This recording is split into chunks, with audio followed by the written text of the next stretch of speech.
कैलासवासी रमेशजी बावकर हे या पुस्तकाचे लेखक आहेत, ज्या कादंबरीचं अभिवाचन आपण थोड्याच वेळात अनुभवणार आहोत. ज्ञानतेचे देव ही कादंबरी. ज्ञानतेचे देव अज्ञानतेचं दानव, ज्ञान अज्ञान मिळून मानव, समीकरण ऐसे, असे विचार असणारे रमेशजी. त्यांनी ही कादंबरी लिहायला घेतली त्यामागची त्यांची जी भावना आहे ती अतिशय बोलकी त्यांच्याच शब्दातनं ऐकूया. कोणतीही कृती ही कधीच परिपूर्ण होऊ शकत नाही, कारण कशीही झाली तरी मानवनिर्मित असते. पण परमेश्वराने उत्पन्न केलेले व परमेश्वर स्वरूप संत सत्पुरुषांनी निर्माण केलेले नेहमीच निर्दोष आणि सर्वांगाने परिपूर्ण असते. श्री ज्ञानदेवांची चरित्रे अनेक लिहिली आहेत, परंतु माझ्या वाचनात त्यातील काहीच आलीत कोणावर टीका करण्यासाठी वा दोष दाखवण्यासाठी म्हणून नव्हे, तर ज्याला जे भावलं, ज्याचे महत्त्व वाटले त्याची मांडणी त्यांनी केली, एवढेच. एखाद्या रूपवान स्त्रीकडे पाहून कोणालाही तिच्या चेहऱ्याचा गोडवा, कोणाला नाक, कोणाला डोळे, कोणाला शरीराची ठेवण, कोणाला चालणे तर कोणाला बघणे आवडेल. पण म्हणून कोणाला मातेची, कोणाला मुलीची, कोणाला भगिनीची, कोणाला पत्नीची आठवण होईल. अगदी तसेच अशा प्रकारची विचारसरणी असलेले रमेशजी, त्यांनी ही कादंबरी कादंबरी स्वरूपातच लिहायचं हे त्यांनी ठरवलेलं होतं. कारण त्याचं स्वरूप त्यांनी फार पूर्वीच ठरवलं होतं. कारण ह्याचा मुख्य उद्देशच निवृत्ती, ज्ञानदेव या सर्व मुलांना हे सर्व ज्ञान विठ्ठलपंतांनी कशा पद्धतीने आणि काय काय करत सांगितले याचा समावेश कादंबरीत नाट्यरूपाने होणार होता. कारण ते वृक्ष व बोजड होऊ नये, एवढेच नव्हे तर ते रंजक आणि भावपूर्णही व्हावे, हा प्रयत्न केला आहे. अशा या कादंबरीचं तेवढंच समर्पक, परिणामकारक भावविश्व तुमच्यासमोर उभं करण्याकरता त्यांची कन्या सौ मृदुल निवसरकर यांनी पण अपरंपार कष्ट घेतले आहेत. कसे ते आपल्याला जाणवेलच यापुढील त्यांच्या सादरीकरणातून. ऐकूया तर ज्ञानतेचे देव अभिवाचन कार्यक्रम, एक नवा प्रयोग. धन्यवाद. नमस्कार, मी मृदुल निवसरकर, श्री रमेश बावकर यांची कन्या. रमेश बावकर हे ऋषितुल्य व्यक्तिमत्व होतं. त्यांनी आध्यात्मिक क्षेत्रात खूपच प्रगती केली होती. ज्ञानेश्वरी त्यांची जवळजवळ 250 वेळेला वाचून झाली होती. गीता पाठ होती आणि त्याच्या जोडीलाच अमृतानुभव, हरिविजय, रामविजय, दासबोध, चांगदेव पासष्टी, सावित्री ही सगळी पुस्तकं त्यांनी वाचलेली होती. त्यांचे जवळजवळ 8 आध्यात्मिक ग्रंथ आहेत. त्याच्यापैकी ज्ञानतेचं देव ही ज्ञानेश्वरांच्या जीवनावर आधारित चरित्रात्मक कादंबरी आहे. कादंबरी स्वरूप असल्यामुळे घरातूनच प्रकाशक न नेमता या पुस्तकाच्या 17,000 प्रती खपलेल्या आहेत. ज्ञानतेचं देव ही ह्या कादंबरीचा कालखंड हा ज्ञानदेवांचे वडील विठ्ठलपंत यांच्या जन्मापासून ते ज्ञानदेवांच्या संजीवन समाधीपर्यंतचा आहे. कादंबरी जवळजवळ 700 पानांची आहे. एवढ्या मोठ्या कादंबरीचं एकाच भागात वाचन करणं शक्य नाहीये. त्यामुळे वडिलांनी आणि मी मिळून याचे अभिवाचनास योग्य असे 5 भाग केलेले आहेत. त्याच्यापैकी पहिल्या भागाचं आज आम्ही तुमच्यापुढे अभिवाचन सादर करीत आहोत. या अभिवाचनाचा कालखंड हा ज्ञानदेवांचे वडील विठ्ठलपंत जन्मापासून ते ज्ञानदेव विठ्ठलपंत आणि रुक्मिणी यांच्या देहांत प्रायश्चित्तापर्यंतचा आहे. कार्यक्रमाला सुरुवात करूया. वडिलांच्या स्मृतीस अभिवादन करून आणि ज्ञानदेवांच्या चरणी नतमस्तक होऊन कार्यक्रम सुरू करतो. कार्यक्रमाला सुरुवात करण्याआधी एक नम्र सूचना, कृपया आपापले मोबाईल फोन्स बंद ठेवा किंवा सायलेंट मोडवर ठेवा, कारण त्याच्यामुळे कार्यक्रमात तर व्यत्यय येतोच. तुम्हाला जो आम्ही आनंद देऊ इच्छिणार आहोत त्याच्यात व्यत्यय आलेला कोणालाच चालणार नाही. धन्यवाद. एक मिनिट, हा थोडा माईक हे होतंय का? Hello hello. नाही हे आम्ही येतो शिट्टी वाजतो. Hello hello. साईडनी बोलू का? नाही. Hello hello. असा येतोय का? नाही पण तो आम्ही येतोय.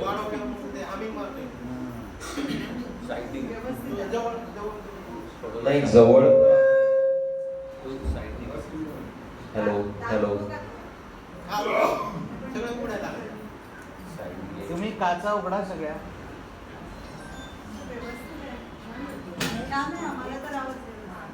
नाही मागे मी असा बोललो तर येतोय का आवाज? पण खूप मोठ्याने बोलायला लागते. हॅलो. हा ते योग्य आहे. नाही ठीक आहे. आता येतोय आवाज सगळ्यांना? ठीक आहे.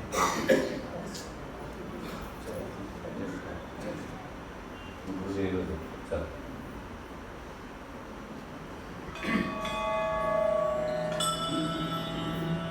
अथ पुरुष सूक्तम् ॐ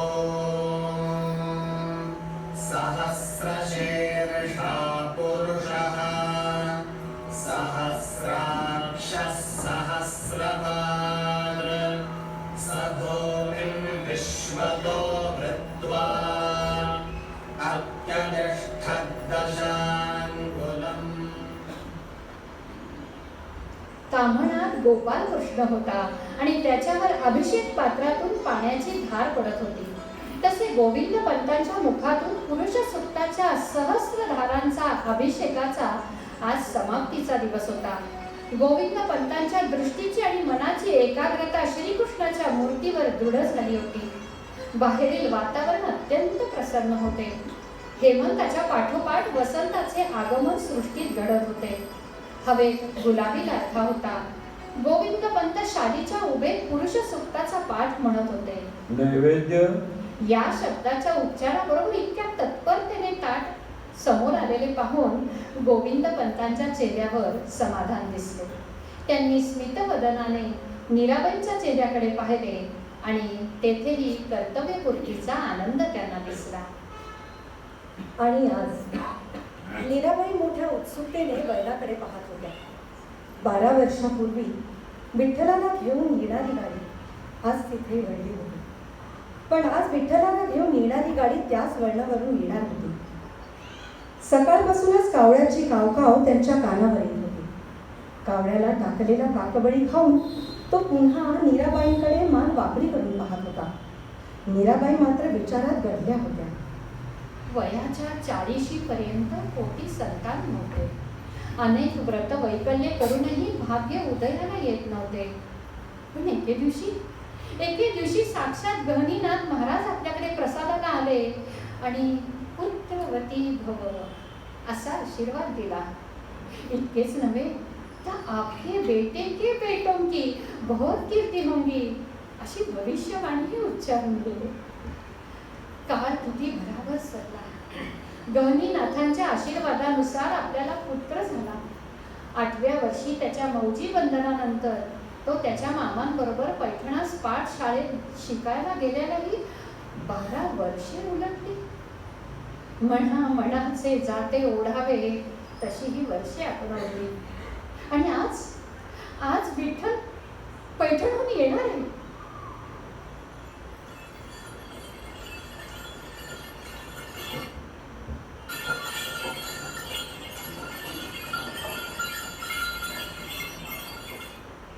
बैलगाडीच्या आवाजाने मीराबाईंच्या विचारांची साखळी तुटली.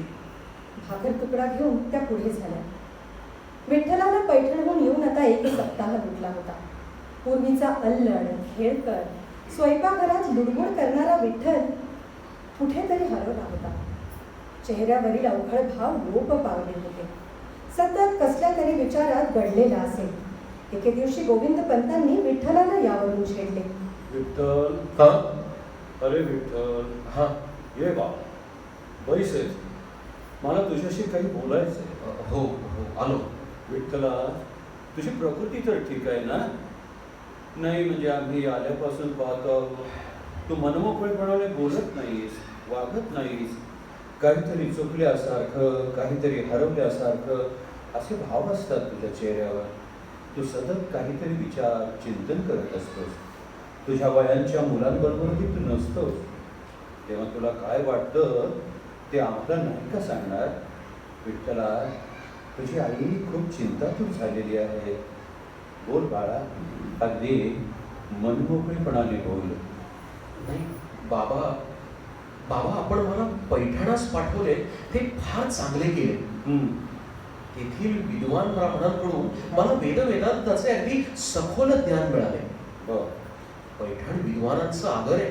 साक्षात सरस्वतीचे तेथे वास्तव्य आहे.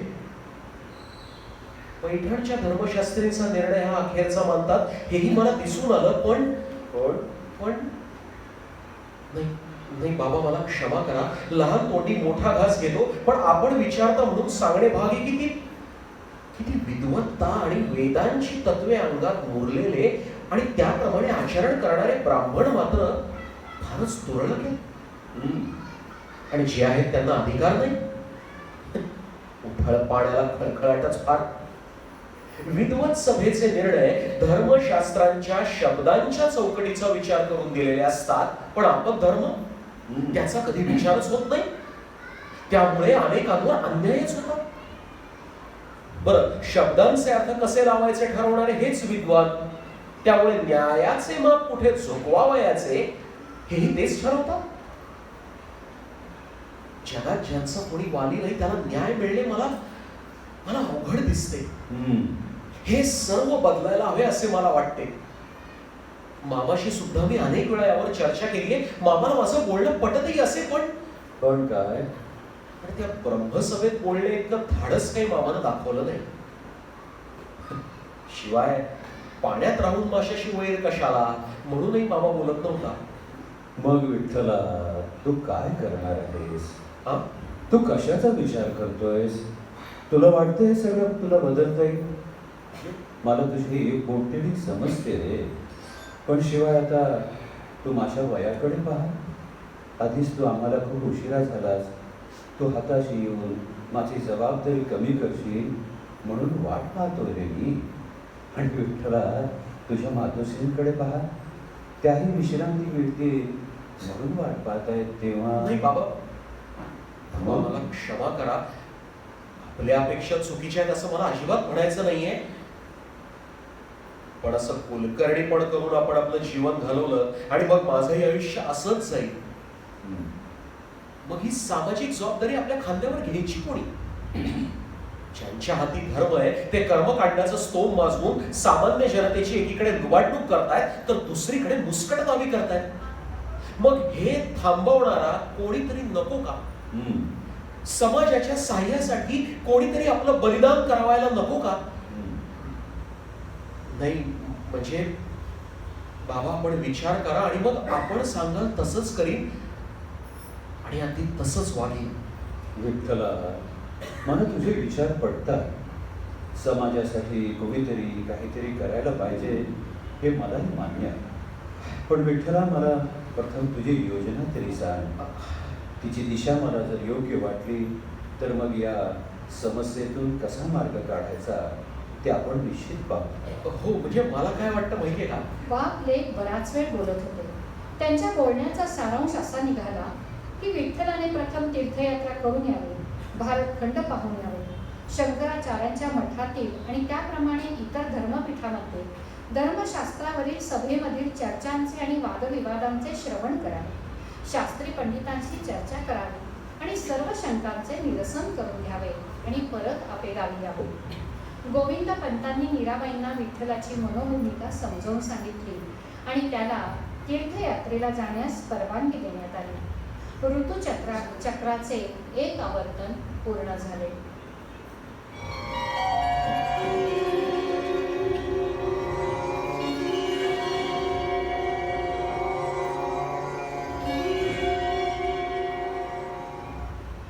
तीर्थयात्रेचे अर्धवर्तुळ पूर्ण करून विठ्ठल आता अलंकापुरीला आला होता. इंद्रायणीचा परिसर त्याला खूप आवडला होता.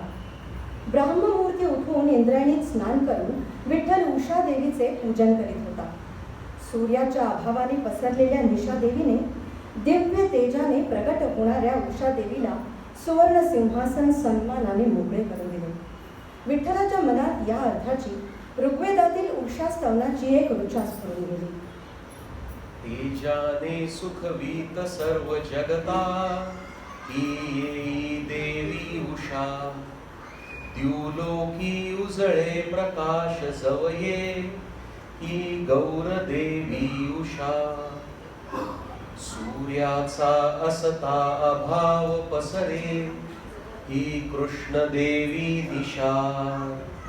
देई रिक्त सुवर्ण आसन उषा, देवी करुणी निशा. डोळे मिटवून विनम्र भावाने त्याने सूर्याला नमस्कार केला. 108 वेळा गायत्रीचा जप केला आणि त्याने डोळे उघडले. पाहतो तो समोर डोक्याला किरमिजी रंगाचे पागोटे घातलेला, लाल काठी उपरणे खांद्यावर, तलम धोतर, कपाळावर केशरी गंध अशी एक मध्यम बांध्याची पोक्त व्यक्ती विठ्ठलाच्या समोर हात जोडून उभी होती. सूर्यनारायणाला जोडलेले हात तसेच ठेवून विठ्ठलाने पित्या समान असणाऱ्या व्यक्तीच्या पायाला स्पर्श करण्याचा प्रयत्न केला. पण तितक्याच चपळाईने पुढे होऊन त्या व्यक्तीने विठ्ठलाला उचलून धरले आणि सरळ उभे केले. ती व्यक्ती म्हणाली, असू दे असू दे, चिरंजीव भगवान. रामकृष्ण हरी, रामकृष्ण हरी. नमस्कार. या देहाला सिद्धपंत म्हणतात. या गावचं कुलकर्णी पण करतो. गेली 2 सप्ताह मी आपली दिनचर्या पाहतो आहे. अच्छा. मला वाटलं आपण यात्रेकरू असाल तर 2-4 दिवस आपला मुक्काम होईल. पण आपणास हा परिसर आवडलेला दिसतो. शिवाय आपल्या वयाकडे पाहता आपण नुकतंच गुरुकुलातून बाहेर पडलेले दिसतात. म्हणून आपल्याविषयी थोडीशी उत्सुकता वाटली. माझी अशी विनंती आहे, आज आपण कुठेही माधुकरीस न जाता आमच्या घरी भोजनास याल का? नाही म्हणजे यावं. नाही म्हणजे ठीक आहे, आपल्या इच्छेबाहेर काही नाही. रामकृष्ण हरी, रामकृष्ण हरी. मध्यान्ह झाली. सिद्धोपंतांनी वैश्वदेव करून काकबळी बाहेर टाकला आणि विठ्ठलाला भोजनास घरात येण्याविषयी सांगितले. विठ्ठलाने स्वयंपाकघरात प्रवेश केला आणि त्याची नजर चौफेर फिरली. एका क्षणातच त्याच्या लक्षात आले की घराची रचना आणि मांडणी सुरेख आहे. स्वयंपाकाच्या चुलीशी एक पोक्त बाई बसली आहे. सोहळ्याने स्वयंपाक चालू आहे. बाजूला एक मुलगी उभी आहे. वय साधारण 12 वर्षे. अंगाबांधानी नीटनेटकी, मोठ्या आणि सुरेख डोळ्यांची, लोभस चेहऱ्याची, परकर पोरकं घातलेली. विठ्ठलाची आणि तिची एक क्षणभरच नजरानजर झाली आणि मुलीने नजर खाली वळवली. विठ्ठलपंत, हो. ही आमची मुलगी रुक्मिणी आणि त्या तिच्या मातोश्री. नमस्कार. हा, आपण ना इकडं पाटावर या, पाटावर. हो हो, आलो. सिद्धोपंतांच्या अति आग्रहाने विठ्ठलाने रात्रीही तेथेच मुक्काम केला. पहाटेची वेळ. सिद्धोपंतांना दृष्टांत झाला. सिद्धोपंत, तुझ्या मनात जी प्रेरणा होत आहे ती माझ्या इच्छेमुळेच होत आहे. मला या भूतलावर तुझ्या कन्येच्या पोटी अवतार घ्यायचा आहे. तेव्हा तुझी कन्या रुक्मिणी आणि विठ्ठल यांचा विवाह तू करून दे. तू विलंब लावू नकोस.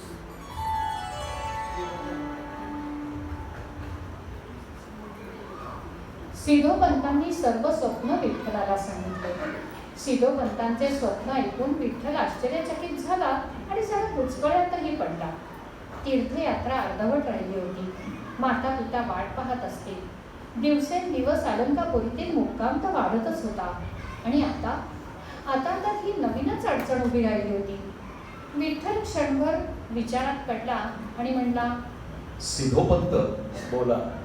नाही, आपण मला पित्या समान आहात. आपला अवमान करण्याचा माझा हेतू नाही, पण पैठणात असल्यापासून एका आगळ्या वेगळ्या जीवनाची माझी कल्पना आहे. सर्वसामान्यपणे विवाह करून जीवन घालवावे आणि समाजाची दुरावस्था अशी उघड्या डोळ्यांनी पाहत राहावे हे काही मला पटत नाही. ही दुरावस्था दूर करण्यासाठी जीवनाचा होम करावा अशी माझी इच्छा आहे. अरे बापरे. नाही म्हणजे ही एक गोष्ट झाली.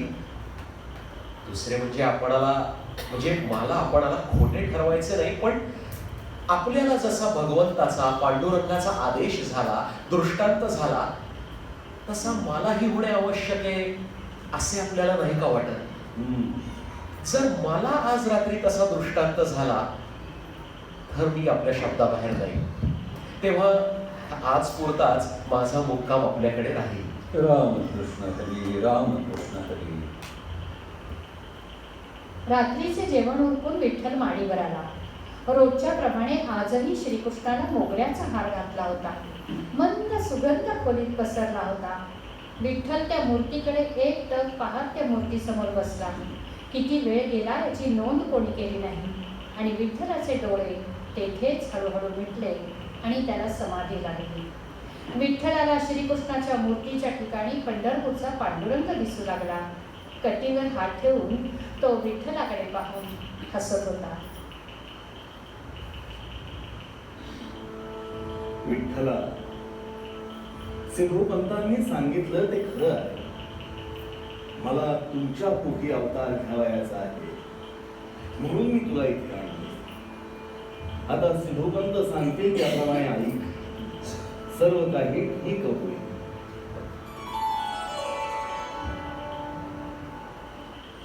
दुसऱ्या दिवशी सकाळ. आपणास जसा रात्री परमेश्वराचा दृष्टांत झाला तसा काल रात्री मलाही दृष्टांत झाला. आणि आपण सांगितल्याप्रमाणे एका शब्दाचाही फरक न करता भगवंताने मलाही तसाच आदेश दिलाय. आता मी आपल्या इच्छेबाहेर नाही. आपण पुढील कार्याला लागू शकता.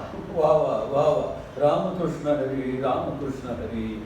भाऊला भाऊलीचे लग्न ठरवून ते अंमलात आणावे इतक्या सहज आणि झटपट रुक्मिणीचा विवाह ठरला आणि उरकला देखील.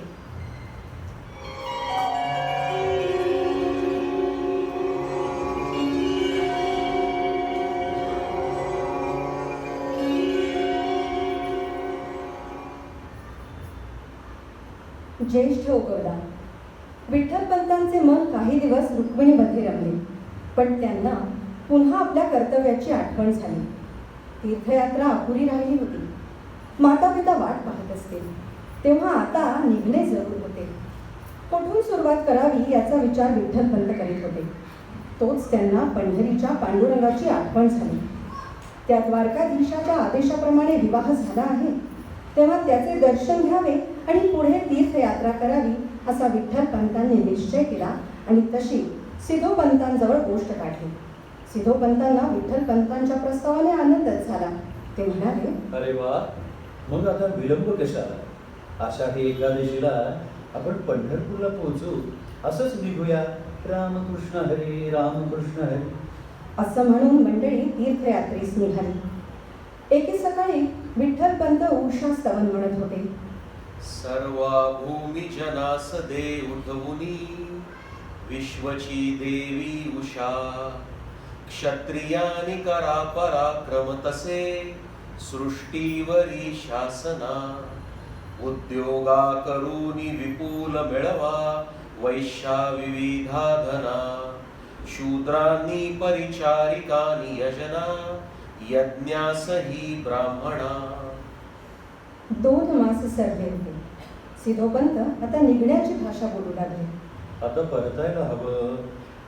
मी पण आता माझी उरलेली तीर्थयात्रा पुरी करतो आणि अलंकापुरी येतो. मग तिथून मी आपल्या परवानगीने आपेगावला जाईन. आई बाबा वाट पाहत असतील तेव्हा आपण परवानगी द्यावी. हरकत नाही. रामकृष्ण हरी, रामकृष्ण हरी. 3 संवत्सरे उलटून गेली. विठ्ठलपंत तीर्थयात्रेहून परत आले. आता त्यांना आई वडिलांच्या भेटीचे वेध लागले. रुक्मिणीने हे आपल्या आई वडिलांच्या कानावर घातले. ते ऐकताच सर्वांनीच आपेगावी जावे असा प्रस्ताव मान्य झाला. त्या निमित्ताने व्यायांची ओळख होईल आणि रुक्मिणीला तिच्या घरी नेऊन पोचवल्यासारखी होईल. दसरा संपला आणि पहाटेच गाड्या जुंपल्या गेल्या. मंडळी गाडीत बसली तेव्हाच त्यांना खरी उसंत मिळाली होती. मनाला शांतता लाभली होती. अहो पाहिलं ना, अहो सकाळपासून याची अशीच कावकाव चालू आहे. अहो त्याने ना भाकरीचा तुकडा खाल्ला, त्याला दही भाताची उंडी पण दिली. तरी हे पहा, हा ना एकदा समोरच्या झाडावर बसेल, एकदा गोठ्याच्या छपरावर बसेल, सारखा कावकाव करेल. आणि हे काय अहो ऐकताय ना, मी काय सांगते तुम्हाला. अहो आज सकाळपासून ना तो माझा डावाडोळा पण फडफडतोय. आणि मला वाटतं आज नक्की विठ्ठल येणार. मी तर काही वेळी सकाळपासून किती वेळा बाहेरून डोकावून आले, पण अहो अहो ऐकताय का, जरा पटकन बाहेर या. अहो ह्या पहा गाड्या आल्यात. अहो गावात नवीनच दिसतात या. अहो या ना, अहो लवकर या आता का. अहो आपलेच गल्लीत वळले. आलो. पहा ना, या ना हो. आता मात्र गोविंद पंत झटकन उठले. शेवटी गाड्या दारात थांबल्या. त्यातून विठ्ठल उतरला.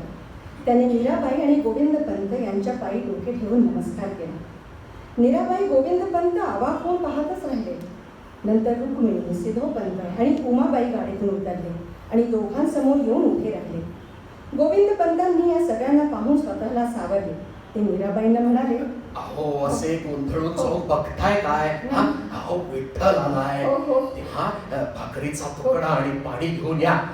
यांच्यावरून वळून टाकून ह्या सर्वांना घरात घ्या. आणि मीराबाईंची गडबड उडाली. बैठकीच्या खोलीत सर्वजण बसले. विठ्ठलपंतांनी सर्वांची ओळख करून दिली. सिद्धोपंतांनी बोलण्यास सुरुवात केली. नमस्कार. रामकृष्ण हरी. गोविंद पंत, आपल्या दोघांचा मी अत्यंत अपराधी आहे. प्रथम मी आम्हा दोघांतर्फे आपली क्षमाच मागतो. काय बोलताय? आपल्या एकुलत्या एक पुत्राच्या विवाह प्रसंगी मी आपणास बोलू शकलो नाही. आणि त्याचं कारण आपण ऐकलं म्हणजे मग आपण मला क्षमा करा किंवा आपण सांगाल तो दंड मी सोसण्यास तयार आहे. रामकृष्ण हरी, रामकृष्ण हरी. आणि सिद्धोपंतांनी त्यांना झालेल्या दृष्टांताविषयीचा सर्व प्रकार गोविंद पंतांना सांगितला. ते ऐकून, अहो सिद्धोपंत, आपण आमची कसली क्षमा मागताय? अहो आपण आमची एक मोठी काळजी दूर केली बघा. पांडुरंग हरी, पांडुरंग हरी. अहो आमच्यावर उपकारच केले. शिवाय आपण सांगितलेला प्रकार ऐकून आमची एका गोष्टीची अगदी खात्रीच पटली आहे बघा. कसली गोष्ट? अहो आम्ही एक गोष्ट विठ्ठलापासून लपवून ठेवली होती, कारण आम्हाला त्या आशीर्वादाचा प्रत्यय पाहावयाचा होता. आणि गोविंद पंतांनी गहिनीनाथांच्या प्रसादाने विठ्ठलाचा जन्म झाल्याची हकीकत सांगितली. सिद्धोपंतांना येऊन आता 1 सप्ताह झाला होता. ते आता निघण्याची भाषा बोलू लागले. पांडुरंग हरी, अहो सिद्धोपंत, आपण इतक्या लवकर काय निघताय? दिवाळी आली आहे तोंडावर. हो, आपण दिवाळी अगदी आनंदानं साजरी करू बघा. अहो तुमच्या जावयाची आणि आमच्या सुनबाईंची पहिली दिवाळी. तेव्हा तुमच्या निघण्याचे दिवाळी नंतर पाहू. पांडुरंग हरी. बर बर बर. रामकृष्ण हरी, रामकृष्ण हरी. पाडव्याच्या दिवशी पैठणी नेसूनच रुक्मिणीने विठ्ठल पंतांना ओवाळले. रोज वेगवेगळ्या पक्वान्नाने दिवाळी उत्तम प्रकारे साजरी झाली. झाडावरील चिमण्या उडून जाव्यात तसे दिवस भरा उडून गेले. आणि एक दिवस सिद्धोपंतांनी गाड्या जोडावयास सांगितल्या. गाड्या जोडल्या गेल्या. सिद्धोपंत गोविंद पंत यांची गळाभेट झाली. पुढील दिवाळीला अलंकापुरी येण्याचे निमंत्रण दिले गेले. रुक्मिणीने आईबाबांना नमस्कार केला. उषाबाईंच्या खुशीत शिरून रुक्मिणीने हृदय मोकळे केले. दोघेही गाडीत बसली आणि गाडी सुरू झाली. गोविंदपंत, रुक्मिणी, विठ्ठलपंत आणि मीराबाई दारात उभे राहून गाडीकडे पाहत होते. पैठणच्या वळणाला गाड्या वळल्या आणि अदृश्य झाल्या आणि चौघेही घरात परतले. कालचक्र आपल्या गतीने फिरत होते. विठ्ठलाचे आपे गावातील दिवस आध्यात्मिक अध्ययन आणि रुक्मिणीच्या सहवासात सरत होते. वडिलांच्या कुलकर्णीपणाच्या कामात मात्र त्यांचे मन फारसे रमत नव्हते. वैशाख वणवा पेटला. पाण्याचा तुटवडा सुरू झाला. लांबून पाण्याच्या खेपा आणाव्या लागत होत्या. मिळणारे पाणी सुद्धा स्वच्छ नव्हते. त्याचा व्हायचा तोच परिणाम झाला. गावात विषमज्वराची साथ आली आणि गोविंदपंत आणि मीराबाईचा घास घेऊनच गेले. आता मात्र विठ्ठलाचे मन आपे गावात रमेना. कुलकर्णी पदाची तर त्यांना कधीच आसक्ती नव्हती. तेव्हा विचारांती आपे गावचे घर बंद करून विठ्ठलपंत आणि रुक्मिणी सिद्धोपंतांबरोबर अलंकापुरी आले.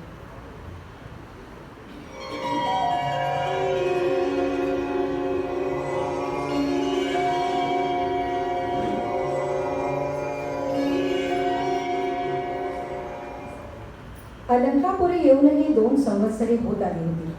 विठ्ठलपंतांनी मनात हिशोब केला आणि रुक्मिणीला म्हणाले, रुक्मिणी, हं? ऐक ना जरा, तू समजून घे बर का. नाही, गैरसमज करून घेऊ नकोस. मला काय वाटतं ते मी तुला सांगतो. हं. हा, म्हणजे त्याचा तू नीट विचार कर. नाही, तुला जर काही शंका असेल तर विचार. हा, माझा जन्म आणि आपला विवाह याबद्दलचा ईश्वरी संकेत तुला माहिती आहेच. हो. माझ्या मनात पूर्वीपासून रुजलेल्या बीजाविषयी मी मागे सांगितलं आहेच. हं. तेव्हा मला काशीला जाऊन तिथं काही वर्ष राहून शास्त्रज्ञान करून घेणे आवश्यक आहे. आत्ता? नाही, ऐक ना, म्हणजे त्यासाठी त्यावेळेस मी अलंकापुरीचं वास्तव्य उरकून काशीला जाऊन राहणार होतो. हं. पण परमेश्वरी आदेशाने माझ्या विचारांना शह बसला आणि गाडीनं दुसरीकडेच वळण घेतलं. बरं, परमेश्वराचे आगमन होणार होणार म्हणून आपण वाट पाहिली, पण अजूनही त्याची काही चिन्ह दिसेनात. शिवाय तुम्ही तशी लहान आहेस. तेव्हा मी काशीला जाऊन तेवढं शिक्षण घेऊन येतो. जाऊ का? आत्ता? नाही, कारण वाट पाहता पाहता वय निघून गेल्यावर ना शिक्षण ना संसार, आयुष्य आणि वेळ वाया गेल्यासारखं होईल. तेव्हा तुझं काय मत आहे? रुक्मिणीला पेचात टाकणारा प्रश्न होता. विठ्ठलपंत म्हणत होते त्यालाही तथ्य होते आणि रुक्मिणीला त्यांना होकार देणेही शक्य नव्हते. कधी पुन्हा विषय निघाला की रुक्मिणी अशीच वेळ मारून येत असे. पण आता मात्र विठ्ठलपंतांना उत्तराची घाई झाली होती. त्या दिवशी रुक्मिणीला अशक्तपणामुळे ग्लानी आली होती. ती अर्धवट झोपेत काहीतरी पुटपुटत होती. नको नको असं म्हणत होती. विठ्ठलपंत तिच्या जवळ गेले आणि त्यांनी हळूच विचारले, अगं, तुला कसं समजत नाही? अगं, मी कायमचा दूर जाण्यासाठी जात नाहीये ग. फक्त काही संवत्सरे. मग मी जाऊ का? जाऊ का?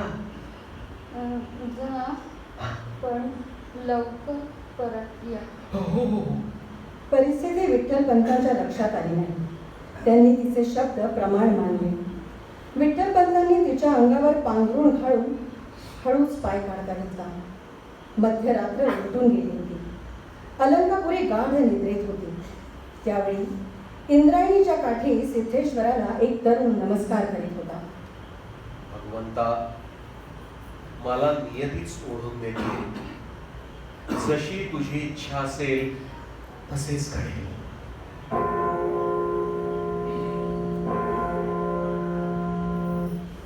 घंटेचा टोल वाजला आणि पावले काशीकडचा मार्ग चालू लागले.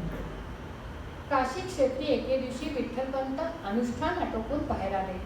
तेव्हा त्यांच्या समोर रामानंद स्वामी उभे होते. रामानंद स्वामींनी विचारले, आपण दक्षिणेतून आलात काय?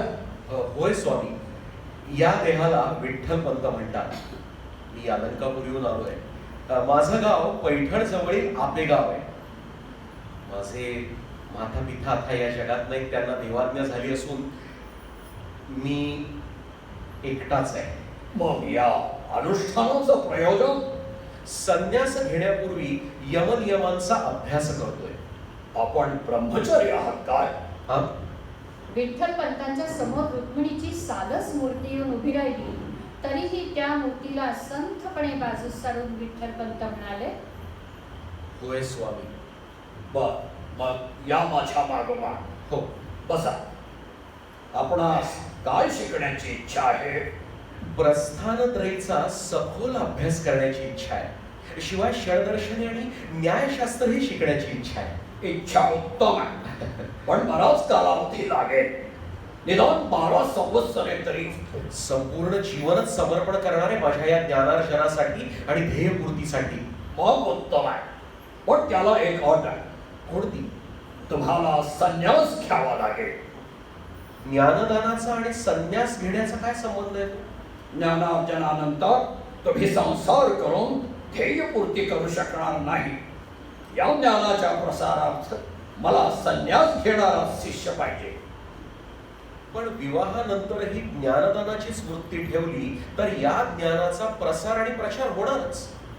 शिवाय संन्यास हा वृत्तीत असतो, तो बाह्यता आवरण घेतलेल्या काशाय वस्त्रात नसतो. तुमचं म्हणणं तत्वता बरोबर आहे, तरी प्रत्यक्ष व्यवहारात ते तत्व उपयोगी पडत नाही. संसार म्हणजे माया, तिच्यामध्ये पुरुष कसा गुरफटत जाईल हे सांगता येणार नाही. आगीपाशी लोणी ठेवलं तर ते वितळल्याशिवाय त्याला पर्याय नाही. संन्यास घेतल्यानं त्याचे ग्रस्ताश्रमीचे दरवाजे तरी पूर्ण बंद होतील. तुम्ही जर तुमच्या ध्येयासाठी जीवन समर्पण करावयास निघाला तर संन्यास घेतल्यानं तुमच्या विधानाला जास्तच बळकटी येईल. पण मला तर तुमच्या या वादामुळं तुमचं ध्येय साफ दिसत नाही. नाही, स्वामींनी माझ्या जीवन समर्पणाविषयी शंका घेऊ नये. नाही, तसं असतं तर मी या खडतर व्रताला आरंभच केला नसता. नाही, ठीक आहे स्वामी, आपलं म्हणणं मला मान्य आहे. मी संन्यास घेईन. ठीक आहे. ओम नमः शिवाय. स्वामींनी दीक्षेची तयारी करून विठ्ठल पंतांना संन्यास दीक्षा दिली आणि त्यांचे नाव चैतन्य स्वामी म्हणून ठेवले गेले.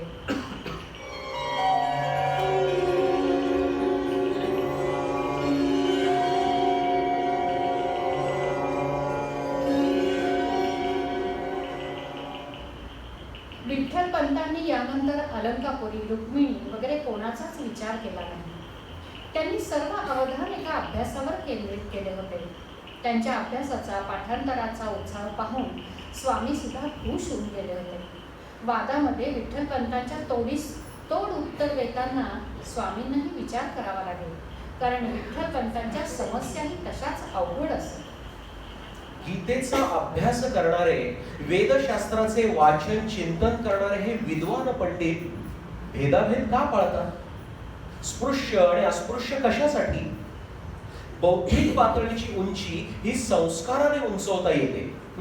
मग जेथे अशी उंचवलेली दिसत असेल तर मग ते कोणत्याही वर्णाचे का असेना, त्यांना ब्राह्मण म्हणजेच उच्चवर्णीय का समजू नये? पूर्वी वर्ण हे त्यांच्या व्यवसायावरून ठरत होते. त्यामुळे ब्राह्मणांची मुलं ही क्षत्रिय, वैश्य वा शूद्रही होत असत. तसंच इतर वर्णाचं होत होतं. मग आता ब्राह्मणांची मुलं शूद्रांची कामं करून ब्राह्मण कसे म्हणवले जातात? आणि शूद्र विद्वान असूनही त्यांना तशी संधी का दिली जात नाही? स्वामी विठ्ठल पंतांच्या प्रश्नांना अगदी समाधानकारक उत्तरे देत असत. बऱ्याच कालानंतर एके दिवशी स्वामी रामानंदांचे विठ्ठल पंतांना बोलावणे आले. विठ्ठल पंत स्वामींच्या कक्षात दूरवर नम्रपणे उभे होते. स्वामी विठ्ठल पंतांना पाहून म्हणाले, चैतन्य. होय स्वामी. चैतन्य, आम्ही आता तीर्थयात्रेला जात आहोत. बर. 10-12 मास लागतील. आश्रमाची सर्व व्यवस्था आम्ही तुझ्यावर सोपून जात आहोत. दिलेल्या आदेशाप्रमाणे व्यवस्था असू द्या. बाकी आपण सुज्ञ आहोतच. उद्याच आम्ही निघत आहोत. ओम नमः शिवाय. विठ्ठल पंतांनी संन्यास घेतला ही बातमी काही महिन्यांनी अलंकापुरीस सिद्धोपंतांपर्यंत येऊन पोहोचली. संन्यास घेतल्याची वार्ता ऐकून रुक्मिणीचे व्रताचरण जास्तच कडक सुरू झाले. काही काळानंतर तीर्थाटनाला निघालेले विठ्ठल पंतांचे गुरु रामानंद स्वामी मजल दर मजल करीत अलंकापुरीस येऊन पोचले. तेथे त्यांची रुक्मिणीशी गाठ पडली आणि त्यांना आपला शिष्य चैतन्य स्वामी हा ब्रह्मचारी नसून संसारी गृहस्थ आहे आणि ही सोज्वळ स्त्री त्याची पत्नी आहे ही माहिती कळली.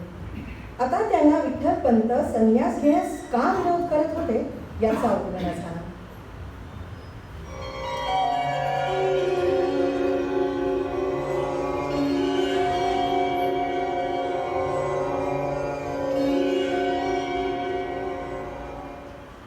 रामानंद स्वामी तीर्थयात्रा अर्धी सोडून सिद्धोपंतांसहित काशी क्षेत्री गेले. आश्रमाच्या एका कक्षामध्ये स्वामी रामानंद बसले होते. स्वामी तीर्थयात्रा अर्धवट सोडून का परत आले याचे कारण कोणालाच कळले नव्हते. शिष्याने जेव्हा स्वामींना निरोप दिला की सिद्धोपंत शेजारच्या कक्षामध्ये येऊन बसले आहेत, तेव्हा विठ्ठलपंत या. विठ्ठलपंत, आपण विद्वान आहात. आपल्या बुद्धिमत्तेवर, खडतर तपस्सेवर, नम्र सेवा भावावर आम्ही संतुष्ट होऊन आमच्या अंतरंगीचं सर्व ज्ञान आपणास दिलं. कारण आपणच पुढे आमची मनीषा पूर्ण करणार आहात. आमच्या या विचारांचा, ज्ञानाचा प्रसार करून दीनदुबळ्यांना सहाय्य होणार, त्यांना न्याय मिळवून देण्याच्या कामी तुम्ही त्याचा उपयोग करणार. नाही, पण स्वामी अजूनही माझी तशीच इच्छा आहे. विठ्ठलपंत, पण तुम्ही तुमची बुद्धी आमच्याशी खोटं बोलण्यात वापराल, आम्हाला फसवाल असं आम्हाला वाटलं नव्हतं. स्वामी, शास्त्राचे जाणकार असून खोटेपणाने मिळवलेली विद्या कामाला येत नाही याची उदाहरणं पुराणात काय कमी आहेत का? कर्ण, गज ही उदाहरणं तुमच्या लक्षात असतील. ओम नमः शिवाय. विठ्ठलपंतांना अजूनही लक्षात आले नाही की स्वामींच्या बोलण्याचा रोग कोठे आहे. गेल्या 12 वर्षाच्या तपश्चर्येत ते रुक्मिणीला अजिबातच विसरले होते असे नव्हे, पण इथले ज्ञानार्जन पूर्ण होईपर्यंत तरी तिच्या स्मृतीला उजाळा द्यायचा नाही असा त्यांचा निश्चय होता. स्वामी, मी आपणाशी कधीच खोटे बोललो नाही आणि तसे दाखवून दिल्यास मी आपण सांगाल ती शिक्षा भोगायला तयार आहे. विठ्ठलपंतांच्या बोलण्यावरून स्वामींच्या ही गोष्ट लक्षात आली की विठ्ठलपंत विवाहाच्या बाबतीत सांगितलेल्या खोटे बोलण्याचा विचारच करत नाहीयेत. ते आश्रमाच्या व्यवहाराबद्दल विचार करीत आहेत. स्वामी पुन्हा जोर देऊन म्हणाले, पहा बरं विठ्ठलपंत. स्वामी, आज आपण मला विठ्ठलपंत म्हणून संबोधित आहात. मी चैतन्य स्वामी आहे ना? आहे नव्हे होता. म्हणजे? आणि स्वामींनी शिष्याला खूण केली. त्याबरोबर सिद्धोपंत आत आले. सिद्धोपंतांना पाहिल्याबरोबर सर्व गोष्टीचा उलगडा झाला आणि विठ्ठलपंतांनी स्वामींचे पाय धरले. क्षमस्व, क्षमस्व स्वामी, क्षमस्व. ज्ञानार्जनाची तीव्र ओढ वाटल्यामुळे, संसारात स्वास्थ्य न वाटल्यामुळे आणि आपण संन्यास घेतल्याशिवाय ज्ञानार्जनाला अधिकारी नाही असे म्हटल्यामुळे मला हा मार्ग पत्करावा लागला. क्षमस्व स्वामी, त्रिवार क्षमस्व, सहस्त्रवार क्षमस्व. विठ्ठलपंत, तुम्ही मगाशी म्हणाला होता की खोटं बोलण्याचं सिद्ध झाल्यास मी देईन ती शिक्षा भोगायला तयार आहात. होय स्वामी. मग तेव्हा आता ऐका. गंगेवर जा, तेथे स्नान करा, ही भगवी वस्त्र गंगेला अर्पण करा, यज्ञोपवीत धारण करून गृहस्थाची वस्त्रे नेसा. काय? आपल्या पत्नीचा स्वीकार करा, पण सुखानं संसार करा. तुमच्या जीवनात पुन्हा स्वास्थ्य निर्माण होईल असा माझा आशीर्वाद आहे. जा विठ्ठलपंत. ओम नमः शिवाय. पण स्वामी, नाही म्हणजे संन्यासाश्रमातून पुन्हा गृहस्थाश्रमात यायचं शास्त्राप्रमाणे तर या. विठ्ठलपंत, तुम्ही मला शास्त्र सांगता आहात? पत्नी असताना तिची संमती न घेता आणि माझ्याशी खोटे बोलून माझ्याकडून संन्यास ग्रहण केला, तेव्हा तुमचं शास्त्र ज्ञान खोटं गेलं होतं. खोटं बोलण्याचं एक पाप केलं, गृहस्थाला संन्यास घेण्याचं पातक माझ्याकडून करून घेतलं. विचारा तुमच्या पत्नीला की तुम्ही संन्यास घेतल्याचं कळल्यावर त्यांना किती दुःख झालं होतं.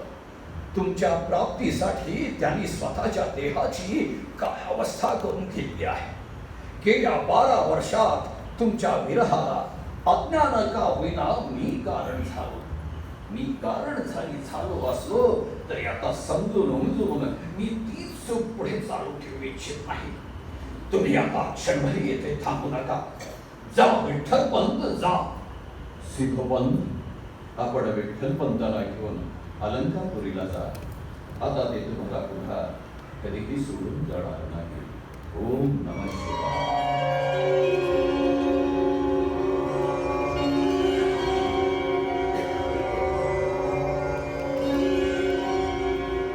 सिद्धोपंत आणि उमाबाईंच्या आग्रहाखातर विठ्ठलपंत आणि रुक्मिणी त्यांच्या वाड्यात राहू लागले. परंतु संन्यासाश्रमातून गृहस्थाश्रमातील उलटे संक्रमण अलंकापुरीतील ब्राह्मणांना मान्य झाले नाही आणि त्यांनी सर्वांवर ग्रामण्य करण्याचा निर्णय घेतला. परिस्थितीचे गांभीर्य विठ्ठलपंतांच्या लक्षात आले. आपल्या धर्मबाह्य वर्तनामुळे आपल्या सासू सासऱ्यांना कोणीही आपल्या घरी बोलवत नाही आणि आपल्या घरी अगदी पूजेला ब्राह्मणही येत नाही. तेव्हा विठ्ठलपंतांनी गावाबाहेर कुटी बांधून भिक्षांदेहीवर उदरनिर्वाह करण्याचा निर्णय घेतला. सिद्धोपंतांवर जणू आकाशच कोसळले. नेसत्या वस्त्रानिशी जावई आणि मुली गावाबाहेर कुटीत राहणार आणि भिक्षा मागून उदरनिर्वाह करणार आणि आपण मात्र एवढ्या मोठ्या वाड्यात राहून सुग्रास अन्नाचा स्वाद घ्यायचा. उमाबाई सुद्धा धाय मोकळून रडू लागल्या. पण मागे वळून न बघता विठ्ठलपंत आणि रुक्मिणी यांनी वाड्याचा उंबरठा ओलांडला. विठ्ठलपंत आणि रुक्मिणी सिद्धोपंतांकडून निघाली आणि गावाबाहेरच्या उत्तरेकडे त्यांनी उंचवट्याची जागा निवडली. सिद्धोपंतांनी प्रेम लावलेली अनेक ब्राह्मणेतर कुटुंबे अलंकापुरी होती. त्यांना जेव्हा विठ्ठलपंत रुक्मिणी यांनी घर सोडल्याचे कळले तेव्हा ती सर्व या टेकाडावर आली. मग झोपडी उभारायला का वेळ लागणार होता? कोणी जमीन सारखी केली, कोणी जमीन चोपायला घेतली, कोणी खांबासाठी खड्डे घेतले, कोणी खांब आणून टाकले, कोणी बांबूच्या पट्ट्या आणल्या, तर कोणी गवताचे भारे आणून टाकले, कोणी काथ्याच्या दोऱ्या वळून दिल्या, खांब उभे केले, कुडाच्या भिंती उभ्या केल्या गेल्या. छप्पर झाले आणि 3 दिवसात झोपडी उभी पण राहिली. पूर्व पश्चिमेला 2 लहान गवाक्षे ठेवली गेली. नदीच्या बाजूला पश्चिमेला झोपडीचे दार, मागे परस, पुढे अंगण, परसात आडोसा करून न्हाणी घर. त्याचे पाणी जाण्यासाठी वाट करून तेथे आळी केलेली. त्यात पारिजात, मोगरा, कोरांटी आणून लावलेली. झोपडी, अंगण, परस, बाग या सर्व गोष्टी झाल्या. लोक आली आणि गेली. सुरुवातीला सिद्धोपंत उमाबाई रुक्मिणीकडे धान्य आणि शिजलेले पदार्थ पाठवले. पण रुक्मिणीनेच ते सांगून बंद करवले होते. त्यामुळे सिद्धोपंत आणि उमाबाई यांना फारच वाईट वाटू लागले होते. घरात अन्न, धान्य, दूध दुभते, ऐसपैस वाडा असे सगळे असताना एकुलती एक मुलगी मात्र अर्धपोटी फाटक्या लुगड्याने 2 खणाच्या झोपडीत शरीराचे मुटकुळे करून झोपते. दैवगती काय आहे काही कळत नाही. या अवस्थेत का परमेश्वर जन्म घेणार आहे? सिद्धोपंत विचार करत राहा.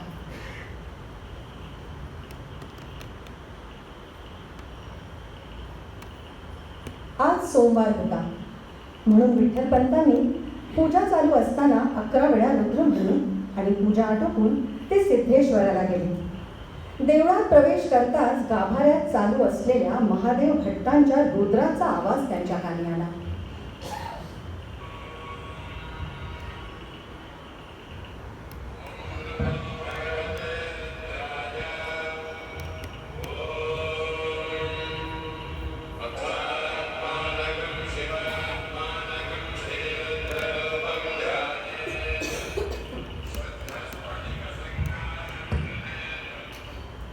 त्यांना ते ऐकून बरे वाटले. तसे ते पुढे जाऊ लागले. तोच महादेव भट्ट कडाडले. विठ्ठलपंत, तेथेच थांबा, पुढे येऊ नका. का का महादेव भट्ट, मी येथेच का थांबावे? विठ्ठलपंत, अहो तोंड वर करून काय विचारताय? का थांबावे म्हणून? तुमच्यावर ग्रामण्य झाले तुम्हाला माहित नाही वाटतं. अहो, मग ग्रामण्य झाले म्हणून देवदर्शनाला कसली अडचण आली आहे? विठ्ठलपंत, शेंबड्या पोळाप्रमाणे काय प्रश्न करता? अहो तुम्ही देवळात येऊ शकत नाही. विटाळ होईल. कोणाला? देवाला. विटाळ? देवाला? हो हो, देवाला. आणि आम्हालाही समजला. तुम्ही दूर व्हा. तुमची सावलीही चावायची नाही. तुमच्या अंगावरून येणारा वाराही चावायचा नाही, समजला? महादेव भट्ट, तुम्हाला विटाळ होईल हे एक वेळ मान्य करू, पण देवाला विटाळ होतो या तुमच्या बोलण्याला काही अर्थ आहे का? ब्राह्मणे तर लोक काय शिवाची पूजा करीत नाही, त्यांच्या घरी काय महादेवाची पिंड नाही, मग त्या देवाला कधी विटाळ होतो का? विठ्ठलपंत, त्यांनी त्यांच्या घरी कोणत्याही देवाची पूजा करावी, पण हा सिद्धेश्वर ब्राह्मणांचा आहे. येथे ब्राह्मण शिवाय इतरांना येण्यास बंदी आहे. अहो, मग मी तर ब्राह्मण आहे, मला बंदी का? तुम्ही ब्राह्मण होता, आता नाही. तुम्ही संन्यास घेऊन गृहस्थाश्रम स्वीकारला आणि शूद्रापेक्षाही शूद्र झाला. असे कोण म्हणते? मी म्हणतो. आम्ही अलंकापुरीकर सर्व ब्राह्मण म्हणतो. तुम्ही आणि अलंकापुरीचे 4 ब्राह्मण म्हणजे धर्म नव्हे, हे लक्षात ठेवा. मग घर सोडून झोपडी बांधून का राहिला? तुम्ही सांगितले म्हणून नव्हे, श्वसुरांना त्रास होऊ नये म्हणून. त्यांना गावात राहावयाचे आहे आणि तुमच्यासारख्या अहंकारी धर्माच्या खोट्या अभिमानी माणसांची त्यांना वाद घालायचा नाही म्हणून. तुम्ही येथे येऊ शकत नाही हे मी तुम्हाला सांगतो. येणार, कारण देवाला कधीच विटाळ होत नाही हे मी जाणतो. महादेव भट्ट, मी हे जाणू शकतो की तुम्ही सोहळ्यात आहात आणि पूजा करीत आहात, तेव्हा धूतवस्त्राने मी तुमच्या पूजेमध्ये अडचण करू नये, पण देवाचं दर्शनही घेऊ शकत नाही, हे चूक. ओम नमः शिवाय. ओम नमः शिवाय. बघा, माझे देवदर्शन झाले. आता मी चाललो. आता सांगा बरं, तुम्हाला आणि तुमच्या देवाला कसला विटाळ झाला ते तो? विठ्ठलपंत, तुमच्यासारखे एकेखोर आणि बेताल वागणाऱ्या लोकांनी धर्म बुडवला आहे. विटाळ, विधिनिषेध काय हे तुमच्यासारख्या संन्यासातून गृहस्थाश्रमामध्ये रंगून जाणाऱ्याला काय करणार? जा विठ्ठलपंत, जा.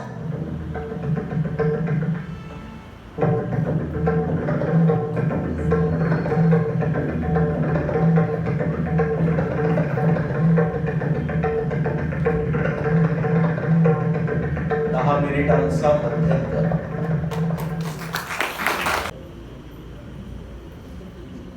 एकदा रुक्मिणी पहाटेच नाहून केस वाळविण्यासाठी मोकळे सोडून दारात उभी होती. लांब सडक केस, गोल मुख चंद्रमा, कपाळी लाल कुंकवाची चंद्रकोर आणि आवरून नेसलेल्या पातळातून तिचे सौंदर्य उठून दिसत होते. विठ्ठलपंत नदीवरून स्नान करून आले.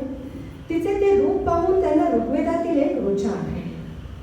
धावनी तरुणी उभी उडविते संभार झुकला उषा, सौंदर्या खुलवून यौवन दशा, ही दाखविते उषा. काहीतरीच तेजस्वी किरणा नभी पसरवी, ही देव कन्या उषा, तेजाने पळवून लावून दिशा, येते क्षितिजा उषा. काहीतरीच तुमचं. रुक्मिणी त्यांचीच वाट पाहत होती. विठ्ठलपंत देवासमोर बसले. त्यांनी शिवमहिम्न सुरू केले. किती वेळ गेला कोणास ठाऊक. विठ्ठलपंतांची समाधी लागल्यासारखी झाली. त्यांना समोरील बाळकृष्णाच्या जागी श्री शिव दिसू लागले. त्यातून एक गंभीर आवाज विठ्ठलपंतांच्या कानी आला.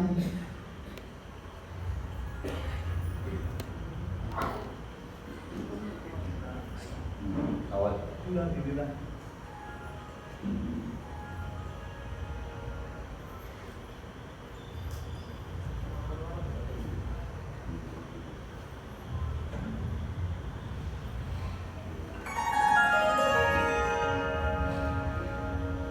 विठ्ठला, तुला दिलेला आशीर्वाद खरा होण्याची वेळ आली आहे. रुक्मिणीच्या पोटी आम्ही तिघे देव, म्हणजे प्रथम मी शिव, दुसरे भगवान विष्णू आणि तिसरे ब्रह्मदेव येणार आहोत आणि चौथी मुलगी म्हणून प्रत्यक्ष आदिशक्ती माया जन्म घेणार आहे. एवढेच मला सांगायचे आहे.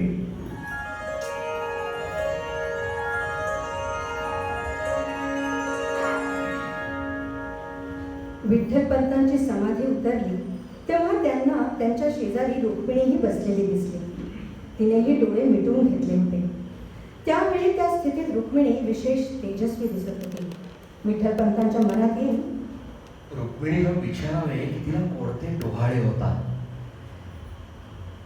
पण ती काय इच्छा प्रदर्शित करणार? कारण ती मागील ते देण्याचे सामर्थ्य तरी आपल्याकडे आहे का? भिक्षेवर का डोहाळे पुरवले जातात? नाही, पण विचारतोच.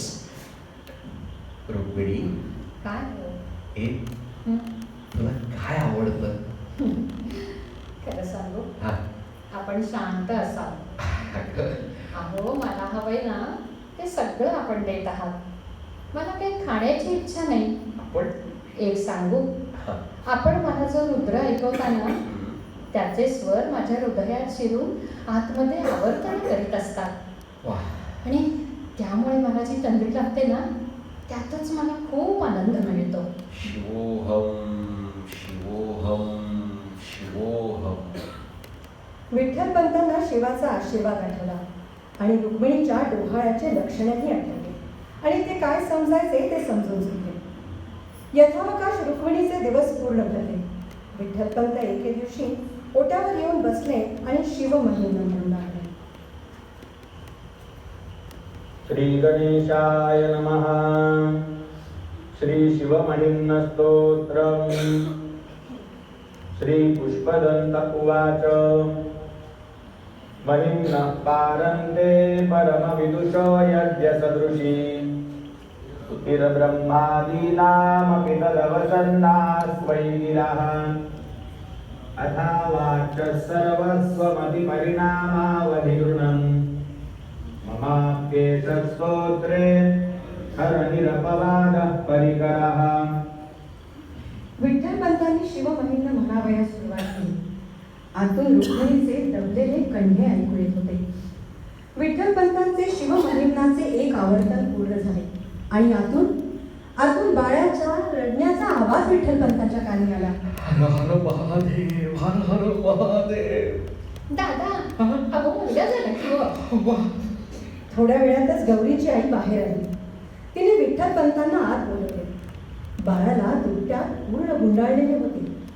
विठ्ठलपंतांनी त्याचा चेहरा निरखला आणि त्यांना त्यांच्या कपाळी त्रिपुंड रेखल्याचे जाणवले. शिवाय कपाळाच्या मध्यभागी तृतीय नेत्राची आकृती रेखांकित आहेसे भासले. त्यांना ते रूप पाहून भगवंताच्या आशीर्वादाची सत्यता पटली. 10 दिवसांनी बाळाचे नाव ठेवण्याविषयी विचार सुरू झाला. रुक्मिणी, काय हो? बाळाचं नाव काय ठेवावं असं तुला वाटतं? खरं सांगू, माझ्या सगळ्या वृत्ती शांत झाल्या. हा बाळ जन्माला आल्यापासून ना आनंदाने ऊर अगदी भरून आलाय. मला तर काही समजतच नाही की बाळाचं नाव काय ठेवावं. जे नाव डोळ्यासमोर येतं ना ते या बाळाला योग्य नाही असंच वाटतं. एक करा ना, तुम्हीच आपल्या बाळाला योग्य नाव शोधून काढा ना. नाही रुक्मिणी, तू म्हणतेस ते अगदी खरं आहे बरं का. बाळ झाला आणि आपल्या दुःखाची निवृत्ती झाली आणि आपल्या वृत्तीही लय पावल्या. म्हणून आपण आपल्या बाळाचं नाव निवृत्ती ठेवूयात का? भैया, किती छान. आणि बाळाचे नाव निवृत्ती ठेवले गेले. दिवसामासाने निवृत्ती मोठा होत होता आणि आज विठ्ठलपंतांनी पाहिले तर निवृत्ती सुद्धा त्यांच्याप्रमाणे दंडवत घालून देवाला नमस्कार करत होता. विठ्ठलपंतांना कौतुकच वाटले.